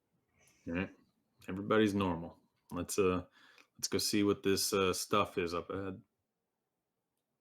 I really don't hope it's like that which was in Alderheart, because I I'm mean, not if going to be able to pass through it. neither of us will, we got to get some of them Lycus rings ready. Yes. Do each of y'all want a fancy glove? Oh, Genrit, you can hold my bag of holding for a while since it has all the money in it. Okay, fair enough. Oh, good idea. Yeah, I think that Ginra should probably be the new bag of holding her. I sort of make sure it just gets back to me most nights, and Yes, sure. there should be 1,020 gold pieces, 7 silver, and 1 copper in there. Fair enough. All right. Lycus is kind Along of with saying, materials "I've to counted it." make, Ugla's ring, and I'll work on yours after we get to the avium and after I figure out what's going on with my. Okay. All right, so you guys continue on forward. The rest of you can hear the loud calls now, and continued calls to line up, come one, come all, gather here. The closer you get, you finally start hearing somebody kind of winding up what sounds like a crowd. You can hear like a crowd of hushed voices, probably facing away from you, whereas the voice that's calling out is probably facing towards you. Maybe I was wrong. This way, this way! Looks like an amusement or a show of some kind. Sounds like some sort of gathering, but not in the. Children and yes. babes, adults of all ages, please join us at the Avium Circus! Oh, this will be fun. That's cool. Maybe we have some fun little R&R here. Not bad. I guess it couldn't hurt us. We've been through a lot, so. I haven't seen a fun contest like this since the games a couple of years ago. Has Resic ever seen one? Rezik, in your travels, you know that there are circuses. You've seen performing troops, but you've never had the luck to happen upon one of the traveling circuses. He is ecstatic. He's like, oh, I get to see a circus. I've never seen one before in all my travels. I wonder if they do a slime barrel competition. Maybe. Wheel me up, Ugla. Okay. Grabs him and oh wait, I pulled your knot. Yeah, you can he freed you. Ugla starts to pick you up to put you on his shoulders, and he's like, "Wait, that's not what you meant, is it? Are you?" I mean, just roll me on the shield up towards. There's no knot. You can. Okay. Roll him up on the shield. He wants you to roll Oh, him I up. can get on my feet again. Oof. Oh, Yeah, I thought you my wanted to leg was ride him. feeling a little bit of sleep there for a while. Hmm. Feels much better. Okay. You've never seen anything like this, folks. This is the one and only Avium Circus! That's 1 gold per head, 1 gold per head, 1 gold per adult, 1 silver per child. Come on up. It's pretty expensive. I think we can get me in as a kid. Probably. Small, young, yeah. Yeah. I mean, it's still pretty expensive, though. What do you think it is? Lycus, have you ever seen a circus? Oh no! I've never seen a circus. Ginra? I've seen something like this that came through Winnowing Reach, but this seems a lot more Wait, Rezik, established. you're probably the most traveled of our group. You've never seen a circus? I've seen like some performers, but never in full blown circus. Look at this. It's great. Yeah, it's pretty incredible. Yeah, I don't think Winnowing Reach has seen anything like this before. Yeah, this is different. All right. Y'all want to check it out? I guess. I mean, could be something If cool. we don't mind paying for this, I guess, then we can go ahead and check it Yes. out. But, okay. You What's it approach look the like? circus. All right. You move along through the trees. The voices, calling out clear through the tall boughs and trunks. The another 5-10 minutes seems like his voice carried quite far. You finally come through and you start to see something, maybe probably the backs of the crowd, and then what looks like a large sloping top of some kind. And continue onwards, and you see maybe 12 tents, maybe more. It's hard to tell. They kind of, some are taller, some are smaller. They intermingle, and some are connected, and some aren't. They're really all over the place. And there's a large fence that's been like constructed around the circus area. Metal, tall, not so tall that it couldn't be like flown over by someone who could climb the tree, but it's a fence. And out front is the most marvelous looking clock. It stands some 15 feet in height, on a tall post that's maybe just 3 to 6 inches around. And at its top is this large spinning clock made of gears and all sorts of like magnificent metalwork. Most of you have never seen a clockwork in your entire life, so this is kind of a modern marvel in your era. The clock is a kind of a stark black and white color scheme, and you can see that it's in modern era we call it a cuckoo clock. Like stuff happens, it doesn't just tell time. And as the tiny gears whir for whatever reason you're not quite sure, you see like the scenery that is the clock face change as time rolls by. It looks like the circus itself is portrayed upon the clock, and the acts are playing themselves out as time rolls. This is amazing. I kind of think we should check this out. Just watch your pockets for pickpockets and all that. True. Does anybody want to check? Is there like a? So is this telling us when each act is, or? You don't know?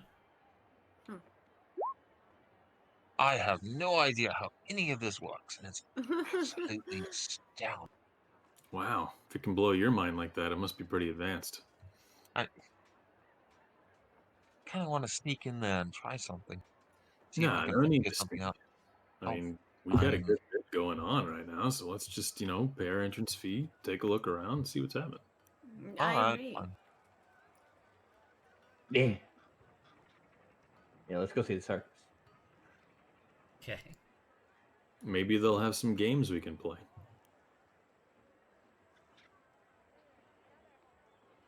As you approach, you see a lot of extremely eager-looking people waiting for the gate to open, which you can now see is closed. The fence itself is also very ornately wrought iron or steel work. Everything about this place looks extremely carefully crafted. The clock and what you expect is one of the workers. The clock resembles this, and the workers seem to wear it as a symbol. A banner just below the clock face and sitting atop the gate says Le Cercle de Rive.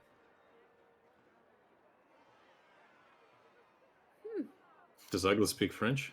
Does he? I mean, let's assume that this is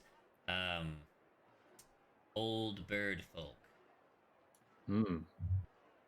So Ugla, coming from a noble household, yes, you do speak old bird folk.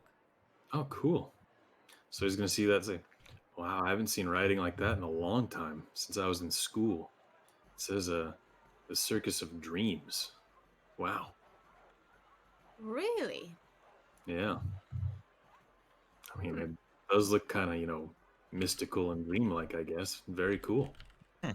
Or maybe it'll fulfill your fantasies, right? Perhaps.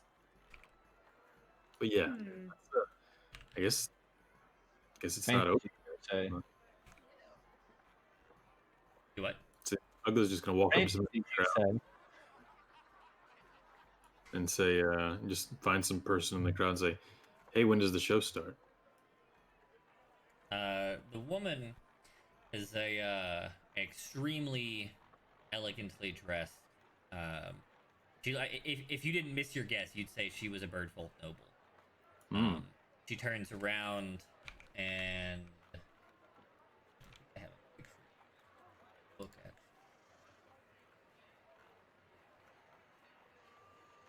Yeah.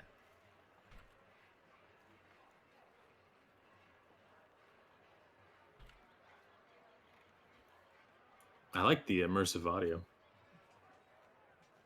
I agree. I'm actually picturing us walking through the crowd and stuff right now. Mm-hmm. She turns Are around able to stick an, together easily. an extremely colorful pigeon of some kind in a green robe that looks like it's made with very high quality cloth. Turns around about and you see this large, very lightly glowing emblem that she uses as a brooch to clasp the robe together. And it's got a symbol you don't recognize on it, and that the symbol is probably what's doing the glowing. Give me Arcana, all of those who are able to roll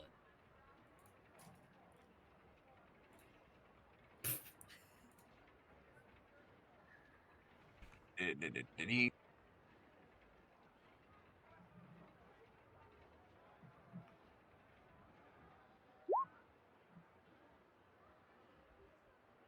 it. Okay. Genra, you know very little about the avium. Largely just because you spent most of your life on the western half of the Humble. But you have heard tales or stories of a magical place of learning somewhere east of Alderheart. Oh, there we go.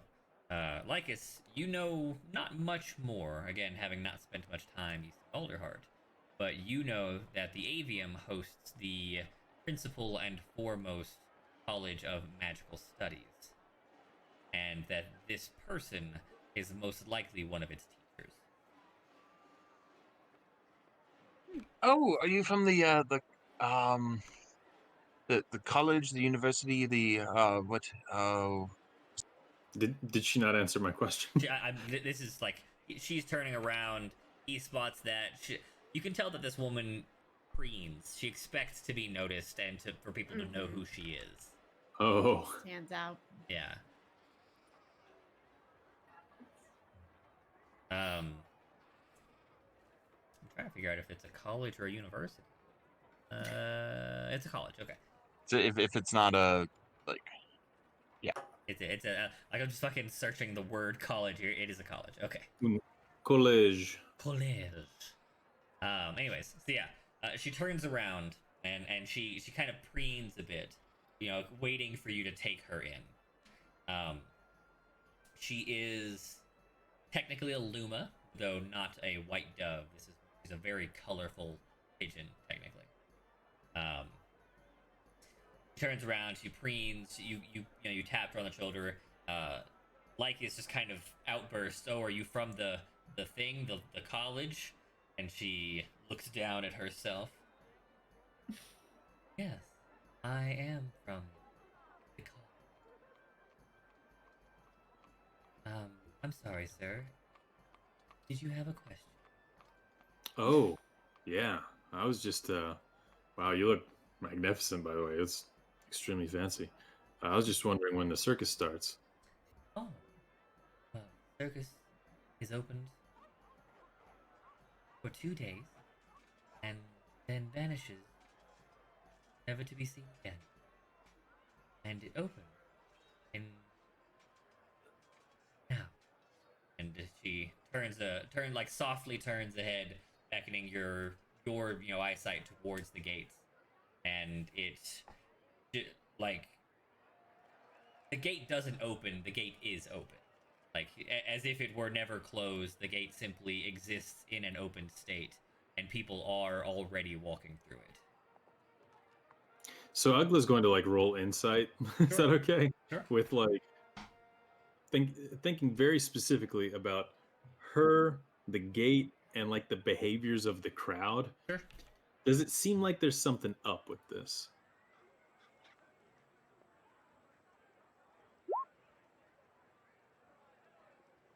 It absolutely does, but that doesn't mean it's bad.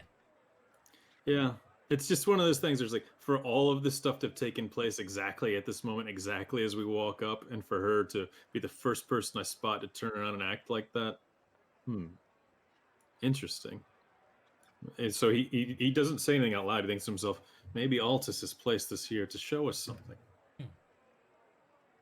Wow. Great timing then. Guys, you want to check it out? Sure. Yes, yes, please. Let's check this out. yes, I would like to. I would adore seeing more contraptions like and oddities and curios like I've seen out here. Absolutely.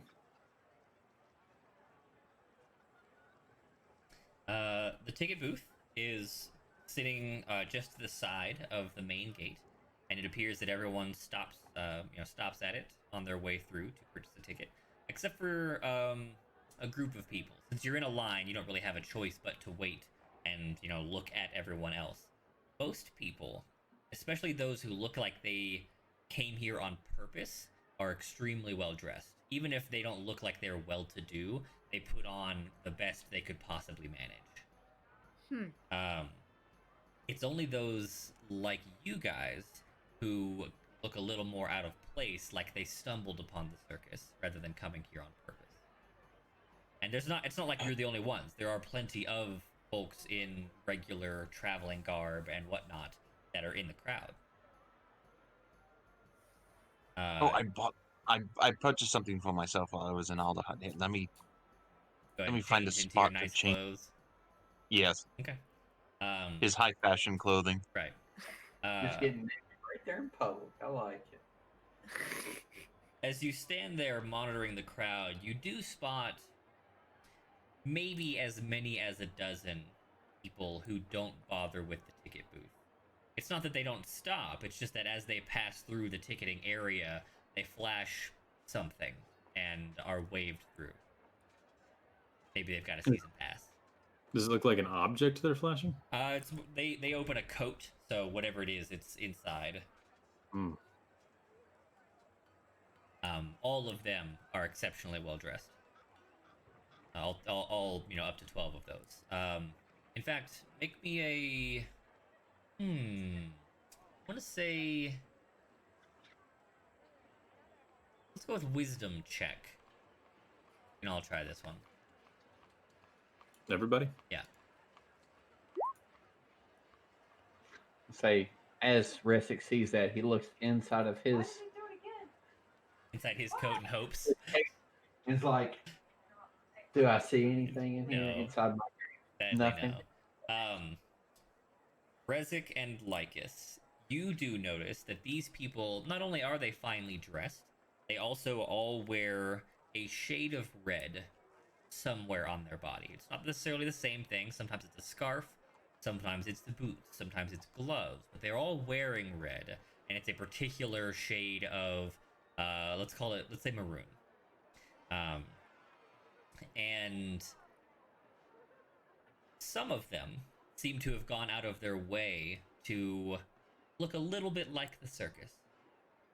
They are dressed in blacks and whites in addition to their red. In fact, it's there now that it's really dawned on the two of you. Their entire outfit is blacks and whites except for the red.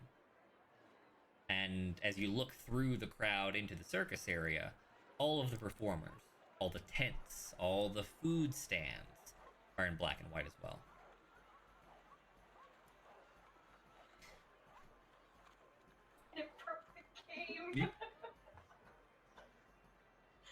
You see what I'm saying, like this? Because apparently Voodoo still believes that it's attached to a keybind, that it's not actually.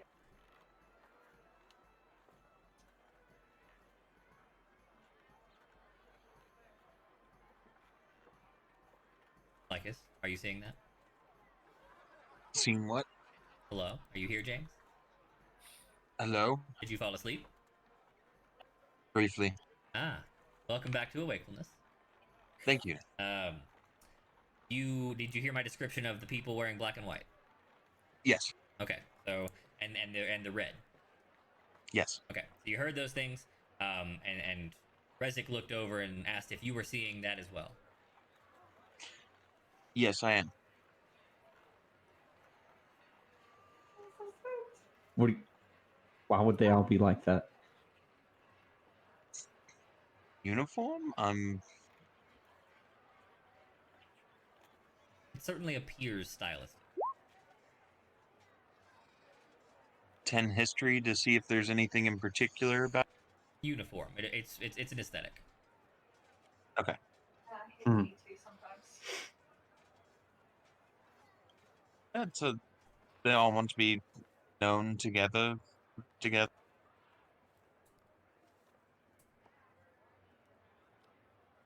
I'm not really. Sorry, I'm still a little bit out of it from. No worries. Question: do we make the It could very well be association with them and possibly being with the college there, or no? No. Never lie if you don't have to. No, I was asking Randy. You wouldn't know what the college looks like to try and make that association. Okay. Well, I mean, the only person in the college you saw was the lady that was wearing like bright green with the brooch and stuff. Right. True. Yeah. So, Okay. it comes up to your turn at the ticket booth. Out of all the things you've seen so far, all of the minor amazements that you've been able to experience, the ticket booth is especially mundane. It's a singular box made out of some probably iron or steel, and there's a regular looking person in blacks and whites that is inside and taking money and handing out tickets. I'll nudge Ginra. Do we want to try and get me in for a silver or no? No, let's not. Let's just go. Yeah, I don't want to get in trouble. Okay. You hand over 4 gold. Yep. The woman in the booth takes her time. So it didn't really occur to you as she was handing out tickets and the line was moving at a relatively fast pace. Genra hands over 4 gold out of the bag, and she takes a singular gold, pulls out a singular black and white ticket, and hands it to Genra, and says, "Please enter." She doesn't seem like she's handing it to the rest of us. No. He's only taken 1 gold though. There's 3 more gold. Mm. So you have to give yours. Weird. Seems like some Okay. sort of contract being forged between individuals. Yeah. I guess I'll walk in through. Okay. Get to that in a second. Who's next? I'll go next. Takes the second gold as Ugla steps up to the ticket booth and pulls out another ticket and looks up and smiles. Ugla, it's a little disarming. She's probably the most plain but charming bird folk you've ever seen in your life. Not like there's nothing especially outstanding about her. Just all of her features put together in exactly the right order is just disarmingly charming. The perfect pepperoni pizza. Yes. That's exactly her. Mm. I like pepperoni pizza. Right, but it's not. There's no razzle dazzle about it, right? It's just a pepperoni pizza. Mm-hmm. That's this. She is the perfect pepperoni pizza. She pulls out a ticket, smiles her charming smile. Please enter. Okay. I'm gonna look up and see where Genra went, or You walk. So the directly beyond the booth is a small tunnel that leads into the circus proper, and it is hung with large velvet curtains at the entry. So once someone passes beyond, they're out of sight. okay. I'll head on in. Seems fine to me. Okay. Who's third? Lycus will go third. Rezik, you're holding your excitement in. Okay. Lycus, you step up and she takes another gold from the floor pile and hands off a black ticket, slides it across the table. Please enter. Takes the ticket and goes. Rezik, step up, looking overjoyed, extremely eager. She reaches into a small bag and pulls out 9 silver and puts it in your hand, along with the ticket. Aw, she did think you were a kid. That's cute. Little baby bird. Mhm. She leans over just a little bit and kind of looks you, very kindly in the face. Says, "I suggest the popcorn. Go ahead." Aw. I kind of like her. And I book it inside. All right. For all of you, no matter what pace you're going, you're not going to catch up with one another. The moment you enter into the velvet tunnel, you find yourself alone. The noise of the crowd fades away behind you. I was just going to. What? I just. They would just. Where did everyone go? Having half expected this and ready for something strange. Bye, Jeffrey. Randy says bye. He says nothing. No love. No love. No love. I don't know. Okay. You step in, you get that immediate kind of warm, kind of cozy blanket in the winter feeling. The velvet doesn't fall against you, it wafts over you. The sound tapers away from behind you, and the crowd is completely gone. Step forward. Everything's cool and comfortable. You feel immensely safe. Very calm. The further you walk into the tunnel, the more your senses are slowly and delicately introduced. Smell the popcorn. Hear the fire. There's a juggling act somewhere. Several small children are attempting to hold it in, their joy that they're. You think there's a carousel or something? Hear the sound of that classic merry-go-round tune. You drop the popcorn and catch an odd scent. Maybe it's freshly cut grass. The cool winter breeze after being stuck inside, and spring is on its way. Maybe it was your first time smelling the open sea. Your name is Rezik, and you've traveled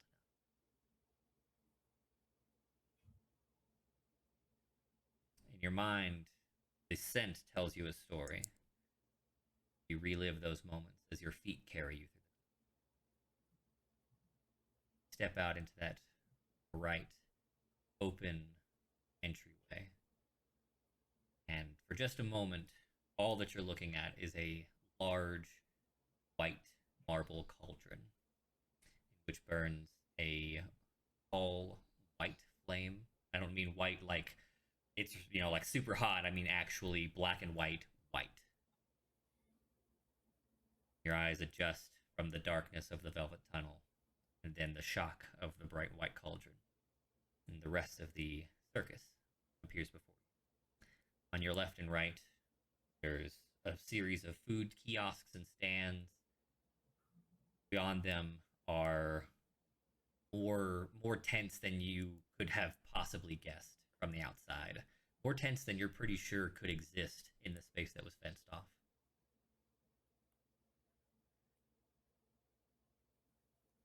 Genra, you're the first to enter the circus. Roll me a 8, 9, 10, 11, 12, 17, 18, 19. Oh god, there's so many. D27. A D27. All right.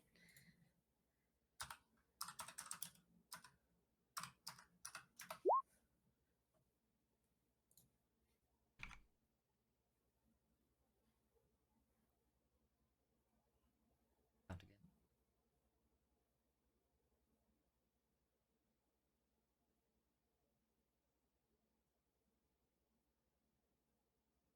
Okay. Genra, as you look over the scene, you spot a figure from your recent past.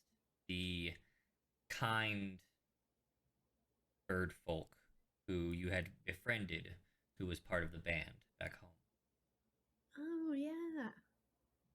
She spots you, you spot her, she waves with great excitement, gestures you towards the tent that she's about to enter. Genra runs over to her. She's stepping through the tent flaps as you arrive at the area. You follow inside. Yes. Beyond the entryway, you find yourself on a long, bricked path. White stones beneath your feet. Fields of black and white flowers on either side as far as the eye can see. Ahead of you, a series of park benches and many people walking at leisure, taking in the wonders of nature around them, the pleasantness of the crystal clear blue sky, and the cool late summer, early fall breeze.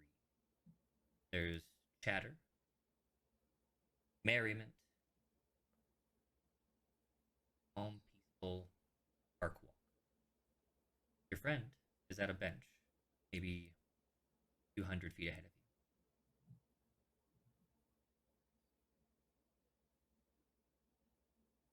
you. I guess I try to get over to her at that bench. Okay. Begin the walk. Ugla, second to enter the courtyard.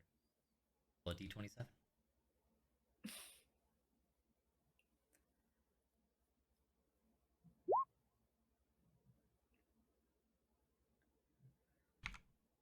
$25.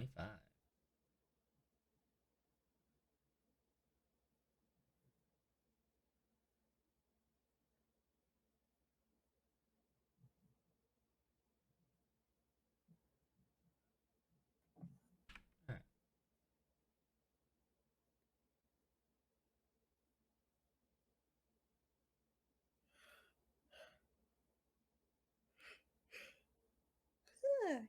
Okay.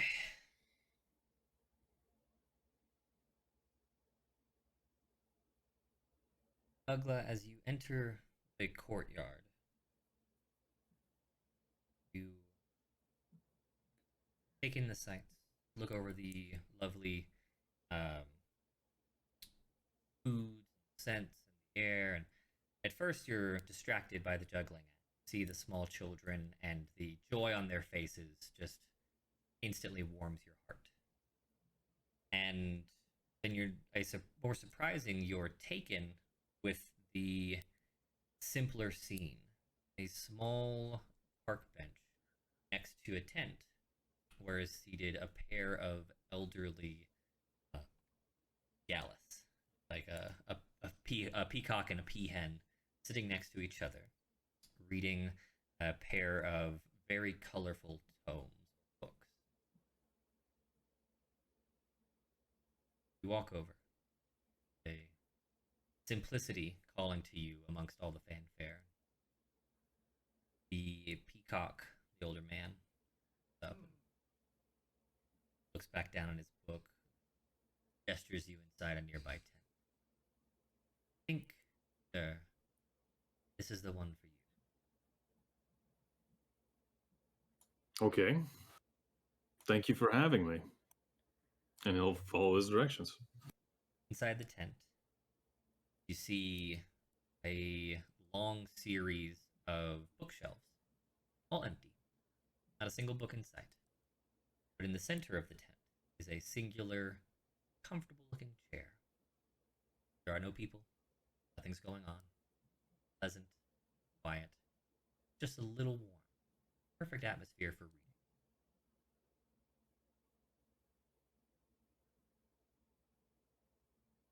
reading. I guess I'll go to the far left bookshelf and inspect it closely. Like, is it completely empty? It is completely empty. I guess I'll just give in to the illusion and sit down in the chair at the desk. Okay.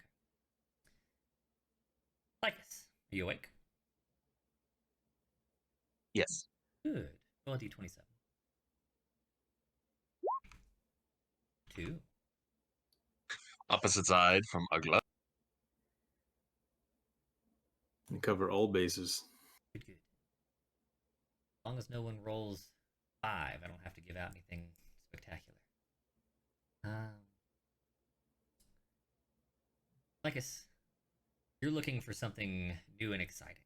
Something you haven't seen before, something that your travels and your learnings have only told you about. You live in a world of intelligent critters, intelligent beasts, and yet you know that there are also animals, and it has always struck you as odd that some of them are intelligent and not all.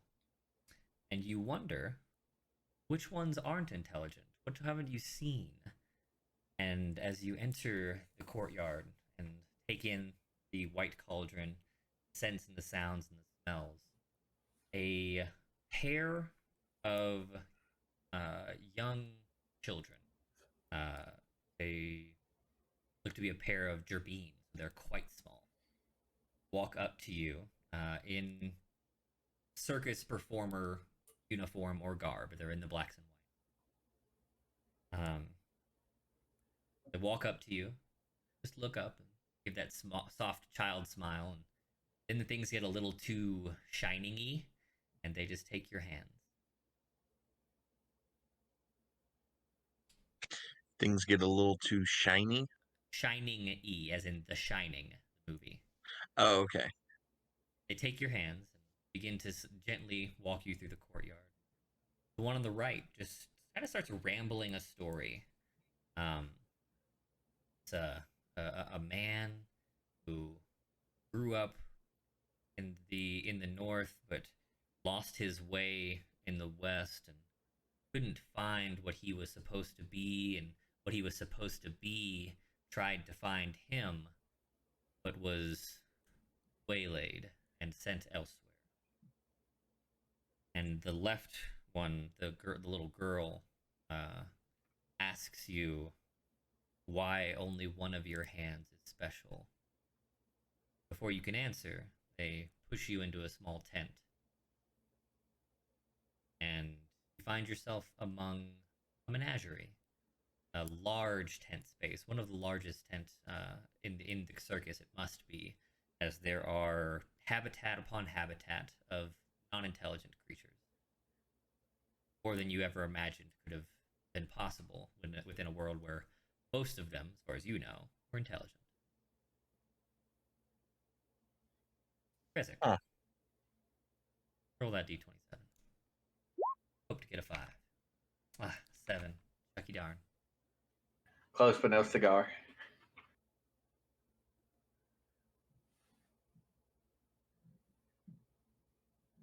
Ooh, okay. This is a tough one. So, Rezek, you enter the space the most excited, the most eager, the most cheap. You've got 9 silver to spare. That food is awfully delicious. You like some popcorn? 10 out of 10. Yes. All right.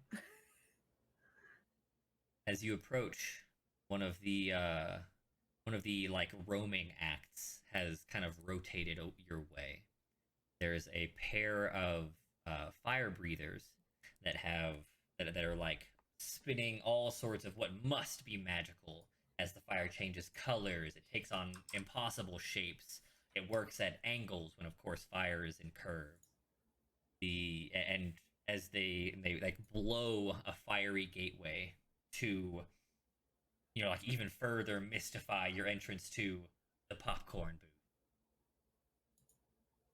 You pay a silver for a small bag of popcorn, and it is strangely reminiscent of a recent encounter with a very delicious cheese.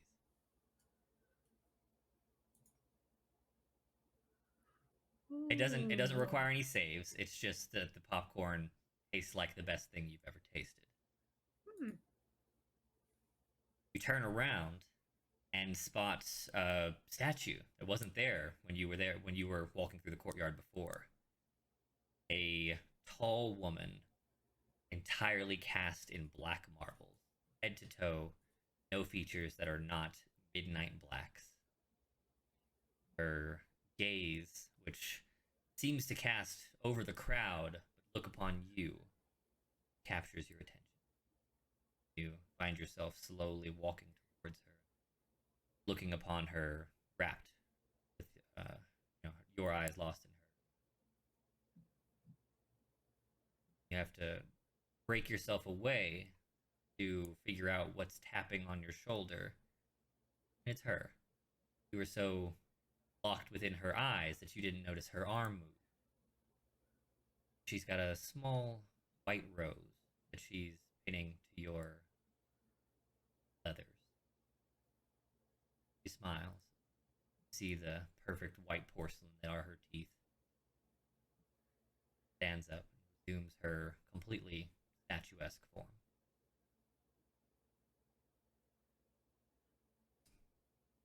A man comes out of the crowd, grabs hold of your shoulder, not roughly, but, "Sir, you obtained the white rose of the Empress of Night. It's been decided where you're going."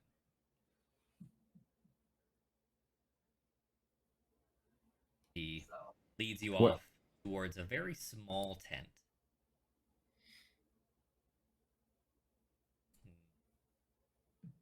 Meets you at the entryway, and turns around formally and says, "Your ticket, please."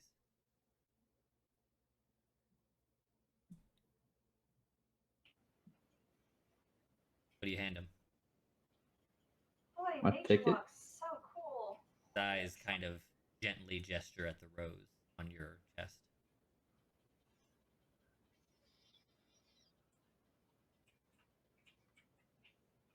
It's my rose. Part of it is, yes, but as life moves on, so is lost purity. And he gestures towards the rose, and it paints itself in that midnight black of the statue. Steps aside to allow you into the tent. That is stupid. What I is agree. Super stupid. Definitely stupid. I thought it was pretty eloquent. You broke my immersion. I know, right? All right. So you walk in?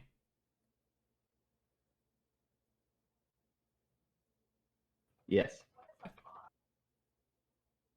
find yourself in a very like narrow in horizontal space tent, but that climbs a ladder hundreds of feet into the air.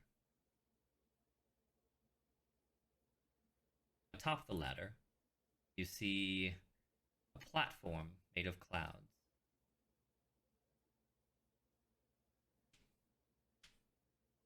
Do you climb? Oh yeah, Well, I was trying to heal also. He's I'm probably going. ecstatic. I'm like, clouds, let's go. This is awesome. Anyway, you walk down the white cobbles or the white brick path, and as you do, every figure you pass, every bench on your side, turns out to be paper thin. They were exceptionally well drawn, but two-dimensional. The mouths move, the hands gesture, but each one you pass is nothing more than a trick of the eye.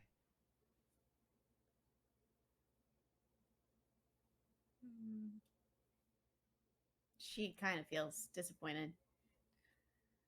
You sit down upon a park bench that is only two-dimensional. Find yourself next to your lifelong friend, but obviously not very friendly because she didn't help you that much. And she looks over to you, and she too is very likely paper. But the tears that roll down her face are real. Spot the dots as her legs, the paper that is her legs, begin to soften due to the wetness. Oh my! Don't do that. You're you're making this harder on yourself. Why are you doing this? So sorry. Truly am. But Should have tried harder. You deserved better. I deserved better. What do you mean? She vanishes into Hmm.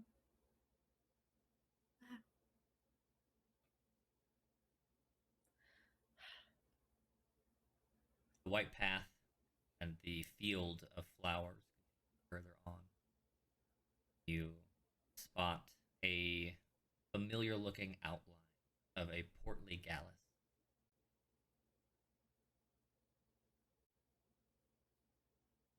I guess I walk towards that. You glance behind, walking down the road. There's nothing there. All of the figures are gone. The road itself is all that remains. Hmm. Approach your technically lifelong mayor, Pontus. His paper outline is rough, hazy, fuzzy at the edges.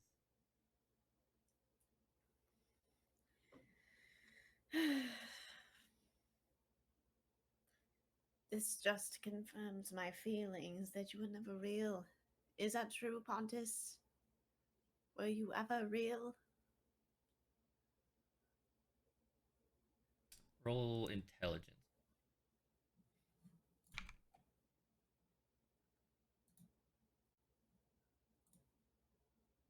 A voice comes as if from a decent distance, not far, but not nearly as close as you're standing to him, in a tone that you recognize, though you're not super clear on where from. I was real once. Then I was a different kind of real. Now I am real again. But I don't think you want to be kind of real that I am. He fades to mist. You find yourself. What was the last part of what he said? And I don't think you want to be the kind of real that I am. Okay, that's what I thought. Okay. and he fades to mist, and you find yourself standing at the end of a tent with open flaps and a courtyard beyond.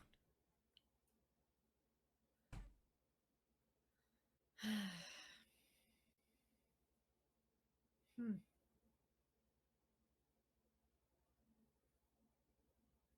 Message.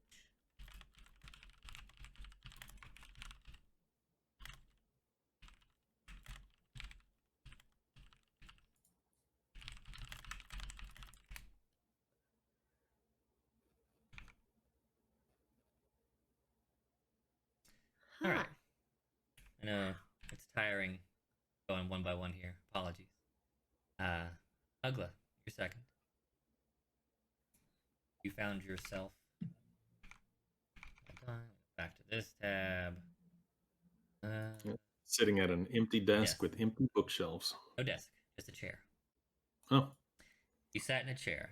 You got one of the easiest and most pleasant oh, You sat in a chair among a room filled with empty bookshelves, rows upon rows of places where books ought to be, where stories should find their lives and be repeated in the minds of many. You sit down. For a moment, nothing happens. You find yourself lost in thought, wondering what the point of this tent is. Close your eyes and stretch out in the chair. It's very comfortable. A little warm. Very pleasant.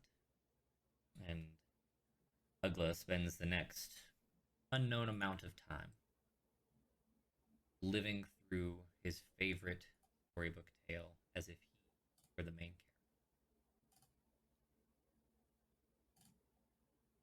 Synopsisize, summarize it for us, Ugla.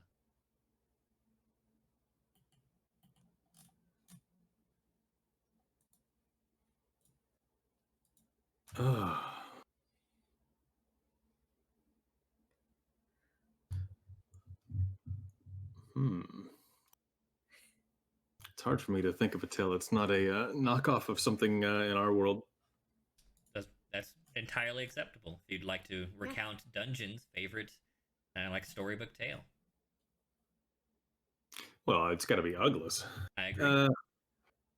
So Ugla's favorite tale would 100% be, I guess I won't say the title or anything like that, would be the story of a young man that has a disagreement with his parents. A young man who'd been given everything in life and just felt like he won the lottery when he was born, and just the red carpet was rolled out and just life was easy street, right? So he has a disagreement with his parents. He sets out on his own and says, I don't even need them. I'm bold enough to make it in this world on my own. They're just holding me back. Leaves all of his friends and family behind, strikes out to start a business as a sailor. Sure. He was going to be a merchant, like a trader. So he goes, he enlists on a ship. The ship is shipwrecked, right? And he is just stranded on an island for, let's say, his favorite length of time, 20 years. You have And a every volleyball. day that goes by while he's on this island, he's thinking of his friends and family that he left behind in order to go make money and prove how powerful and strong he was on his own, instead of taking the easy life that was offered to him through his father's business. And so it's like every day that passes, he wants that life so bad. He wishes that he could turn the clock back and just have that moment, right? But he doesn't get it. So days go by, he gets older, his youth leaves him, and he starts to lose hope and loses memory of these kinds of things. And each day it fades a little bit more. But each day he wakes up, he continues his work on the island of keeping himself fit and caring for the small animals there and trying to keep this ecosystem in harmony the best that he can. Just resigned that he's a caretaker of a small island, which has a small amount of life. Until eventually, one day, huge galleon floats up, and he just almost doesn't know how to respond to it. Spots his fire, sails up, drops its anchor. He runs up, scurries on board, and is just so excited. He gets on board, and they're like, he barely even knows how to talk anymore, right? It's been so long. And he explains to eventually, after hearing them talk, explains to them what happened.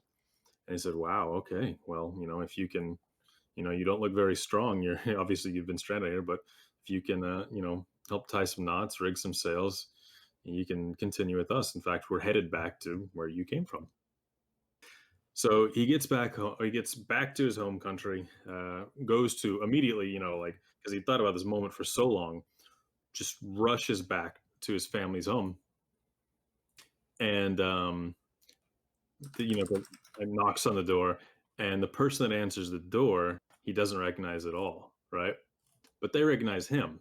They're like, "Wow, you were actually in a lot of the photos that were on this house, when we moved in." And it's like, "Oh, what do you mean?" It's like, "Yeah, we bought it from the bank. The business that was run here and the family that used to live here uh, met a brutal end. Yeah, they spent all their money trying to locate their son who died in a shipwreck and were ruined and ended up starving or going crazy. It's actually very, very strange. Everyone in the family's passed away. Everyone? Well, everyone except for a small child, the let's say the son or the daughter of of the youngest daughter of that family, and she was actually going to go up for adoption, but we figured if we're going to buy the house, we might as well try and give her the only life she's ever known, and this is her. So hands him that baby, and he says, "Yeah, that was my family." And long story short, ends up adopting this child and raising her and finding that long lost spark of life and love that he gave up for so long ago. How pleasant. Sad he didn't have a volleyball. He names her Wilson. Ah, good, perfect. All right. Your story comes to an end. You feel that same joy, that thing that's so very hard to capture in the real world, the first time you really experienced something. You capture it again. Probably the only time in your life you'll ever experience it again as if it were new. And awaken from a unknown time of dreaming.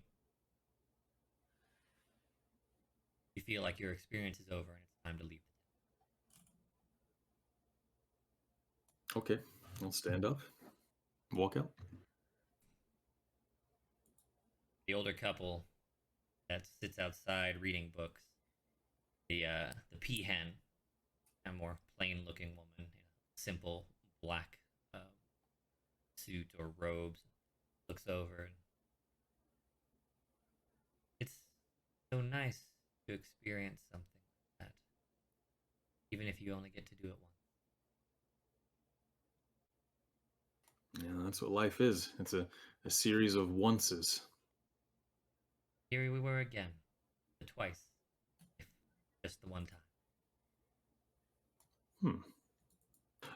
Ugla, slightly confused, nods his head. Okay. You'll note as you walk away that the tent is gone. Only the bench and the pair of peacock and peahen. Lycus, are you still awake? Yes. Excellent.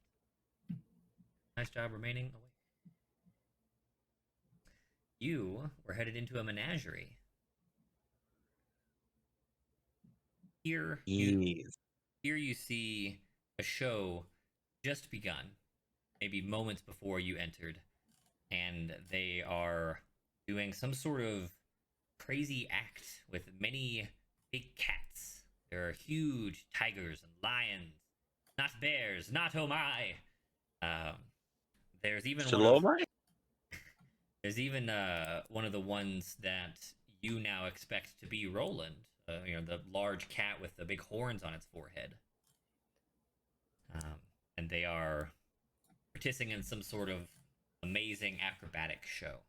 They jump around, they dance back and forth, they do flips and circles and all sorts of nonsensory. And find a seat and sit, enraptured by the theatrics. About halfway through the lesson, the people, the tamers, or the workers in the blacks and whites, who have at times joined in with the display. Sometimes they're doing flips and tricks along with the big cats.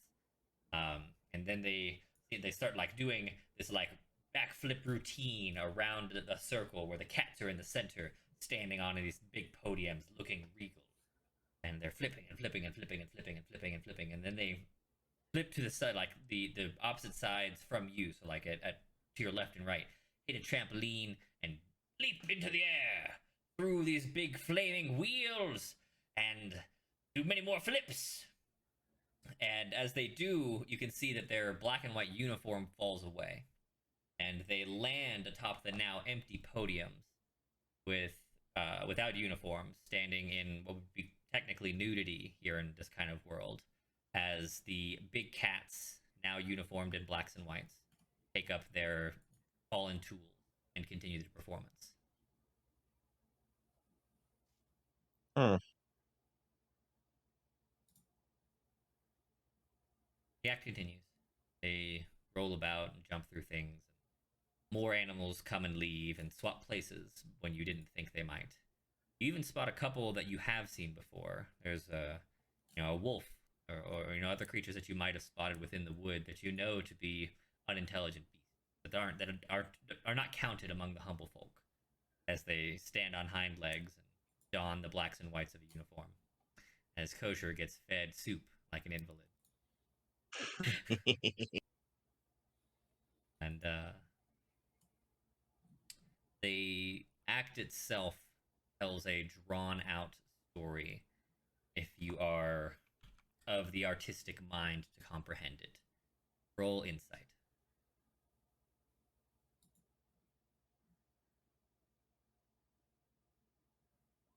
You certainly are.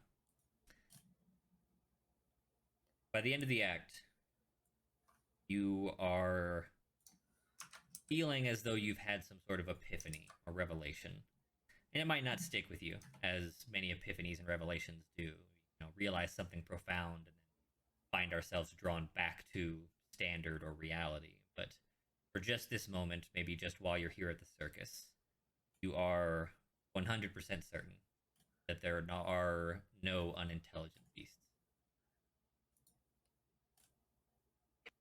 Huh.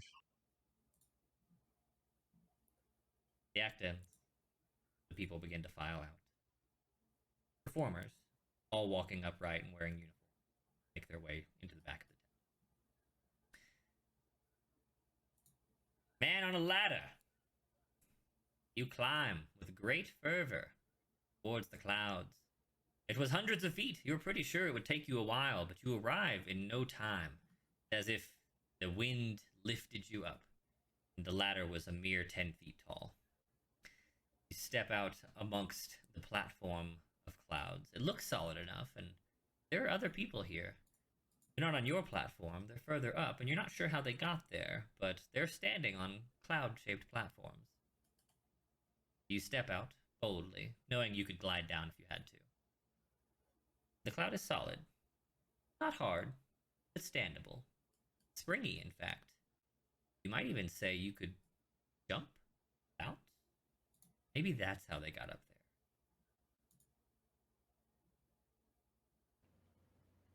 Oh yeah, I'm definitely trying to jump and see if I can bounce up there.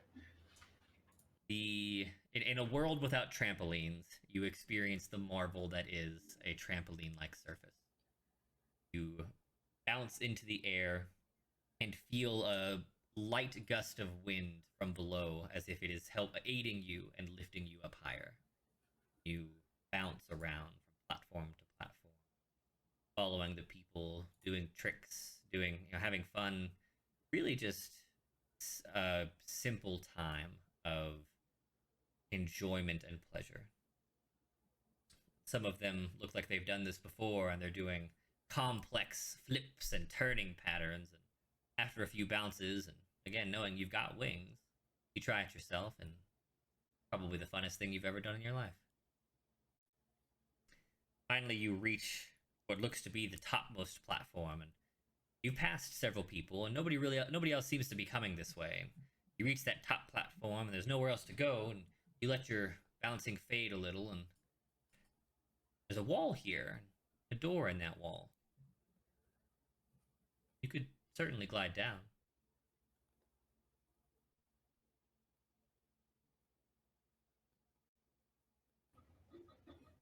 curious and young as he is, he wants to go ahead and go in and open. Parsnips.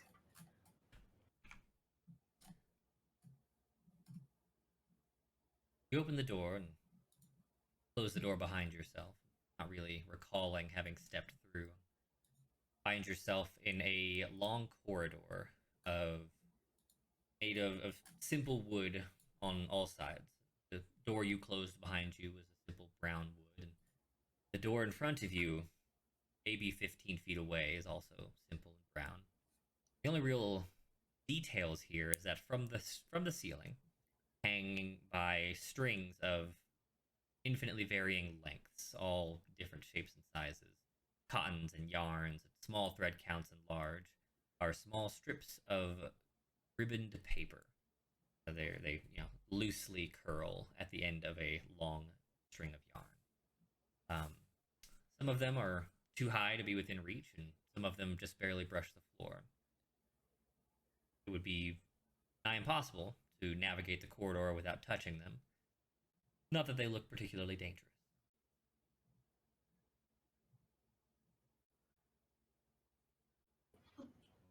Before I step forward, since they're paper, I want to inspect a couple that I can see right there in front of me. Without really touching them, I'm just trying to look them over. If I need to turn them, I'll blow on them. Okay. So you try and read onto one without touching it. Yes.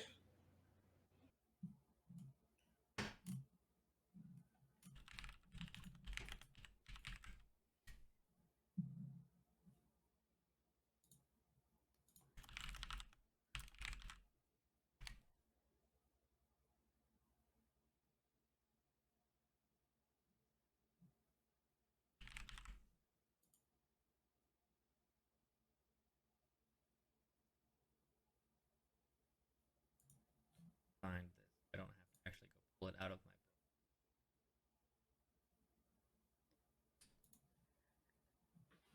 book. Oh shit. Oh well. The strip of paper says, "Did you know that once upon a time, the moon fell in love with the sea?"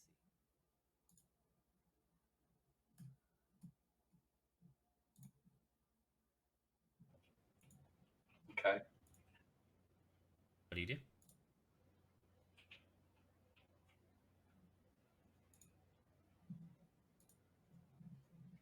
I will as soon as I'm going to look at another one and see if it says the same thing. It says that the moon so loved the sea that every night it sought to fall beneath the stars.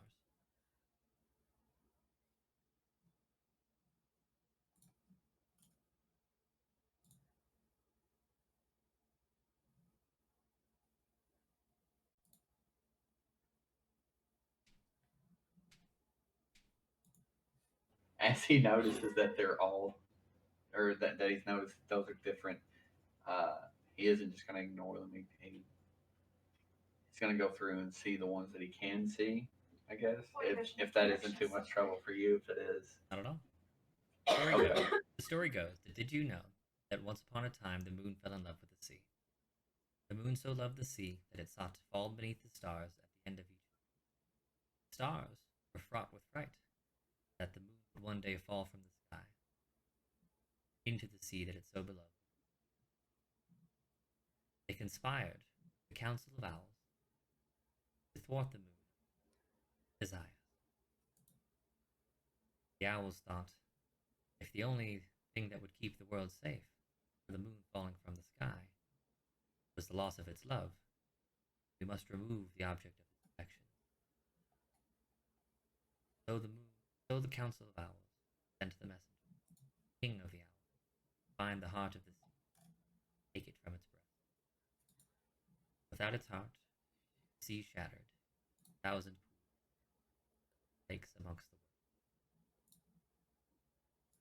world. The moon rose, found the sea gone, lost heart. So now, each night, rises she, as she falls she dies. But once a year, she falls behind the sun, and for a moment she forgets, and the sea reunites in her memory. Find yourself at the end of the corridor.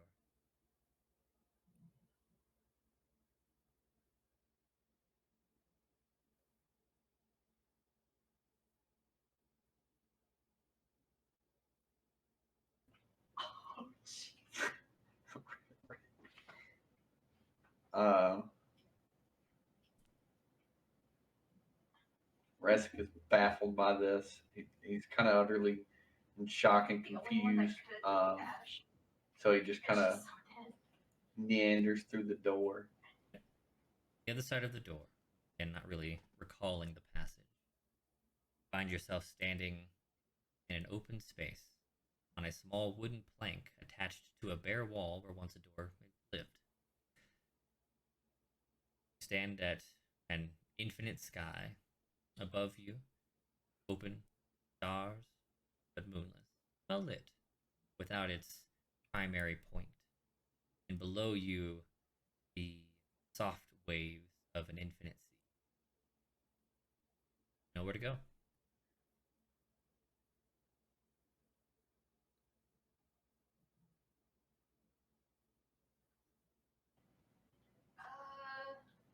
So I'm just stuck on this plank. You're on a plank. It like I'm not enclosed and just unable to because I obviously I can see everything around me. Yep. So I'm just on the plank. The plank floats in space. Want to jump off the plank?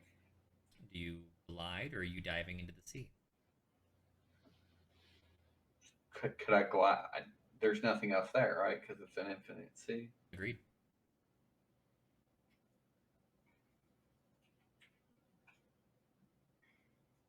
I'm gonna dive down fast, and then before I hit the water, I'm gonna soften my fall. Pull up So, a like, little bit. Yeah. Dive into the sea and water crashes over your face. Your feet hit the ground and you're standing at the end of a tent. Soaked, but otherwise fine.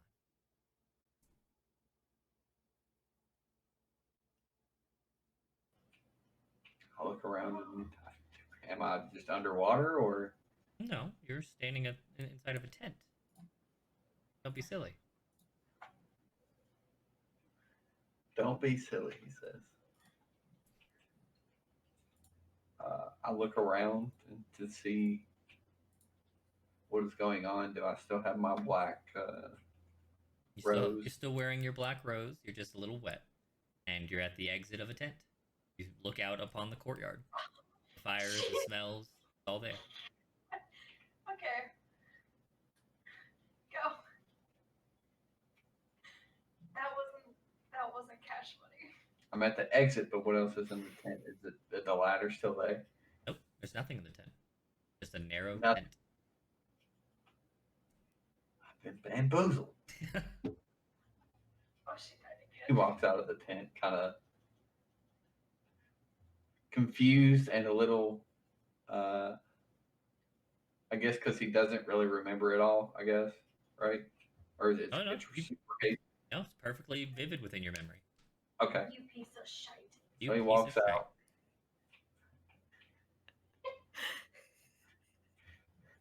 So yeah, he just walked out and trying to take in everything he can as he walks out. The four of you exit your tents and meander into the courtyard once more. Meet up, quite by accident, clandestinely, outside of an open, not quite a tent space, but it's wrapped in tenting, but it appears to have no top. Meet up in that clandestine fashion outside of an open tent entrance. Gazing inside, as you're just before noticing each other, you spot a magnificent tree made of crystal clear white glass. And then you spot each other.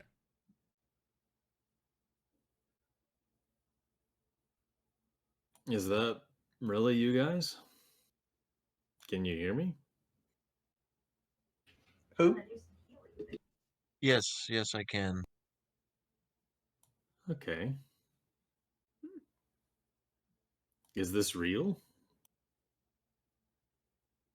I feel like this is just a fantasy. Hmm. I Do you, don't understand why they call themselves the Circus of Dreams. Because in some ways, dreams are fantasies, but they can be fantasies that can be realized. Sure. I mean, they're real when you're in them, but then when they're done, you look back on it and you don't know what the fuck that was. That's how I kind of feel right now. Like I just woke up. Hmm. I kind of agree. I don't know what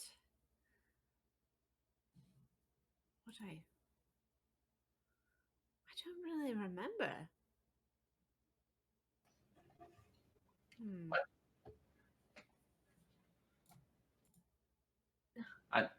I remember mine decently, I guess. It's not, and it's still there. Mine was wild. Mine was sort of almost melancholy, I guess I would describe it as. It was as though so many things were just unreal, but they were mirrors of life. I don't know. It was very strange. Hmm.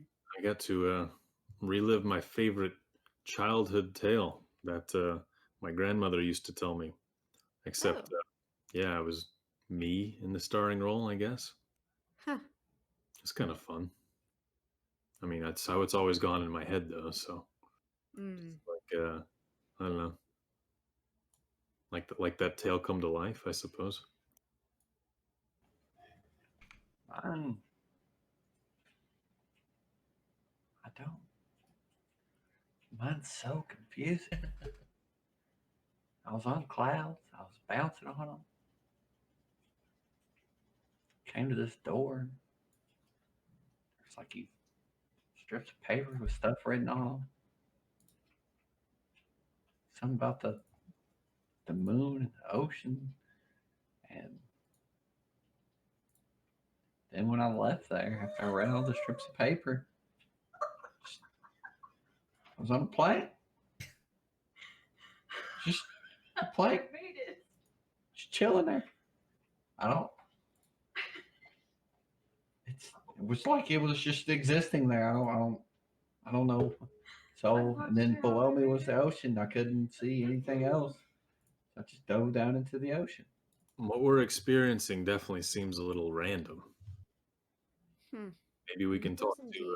other people here, see if they've had any similar experiences. A lithe but beautifully dressed Vulpin female steps out of the tent and wearing a black and white kind of stripy suit top and dress bottom. A cute little black hat. Just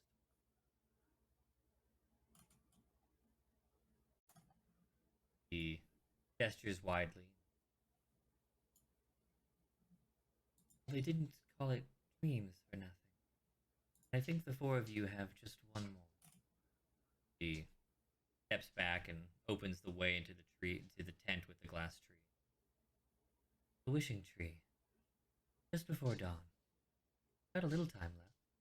You look out over the side of the fence, and it is in fact pre-dawn twilight. You've been here for the better part of 20 hours. Oh, well, at least this experience is together. I missed you guys. Stuart, let's go in together. Yeah, let's be careful about this one, though. And Ugla tries to, like, put his wings around all three of you, just so they don't split us up again. Puts out a broad arm, and you walk out shoulder to shoulder, or in shoulder to shoulder. Okay. You see a couple people in here, not many, but a few. And later, you'll recall that this late or this early in the morning, the circus was fairly empty. The courtyard, as the four of you entered it just a moments ago, was almost barren. Just a few stragglers at the food carts. A couple of people in tents. Or before there were certainly hundreds. You walk into the Wishing Tree tent and see just a few patrons. They appear to be grabbing small candles and perhaps tying or placing them upon the tree itself and then leaving the area. And pick up there next time with the party in the Wishing Tree. Okay. I will Cool. task the four of you with homework. Think about what your character's dearest wish might be.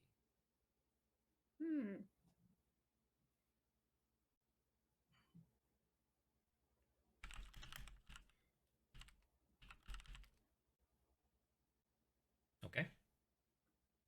All right.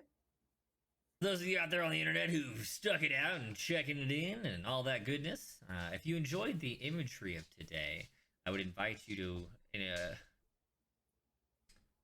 revel in the wonderful writing styles of Aaron Morgenstern and the Night Circus. That's pretty good. Fantastic book, and she's a fantastic author. So, if not, well, hopefully you still enjoyed today. We'll see you next Tuesday at Dungeons and Dragons and stuff. With birds. With birds and other critters. You don't need a killer dragon for me. Ooh.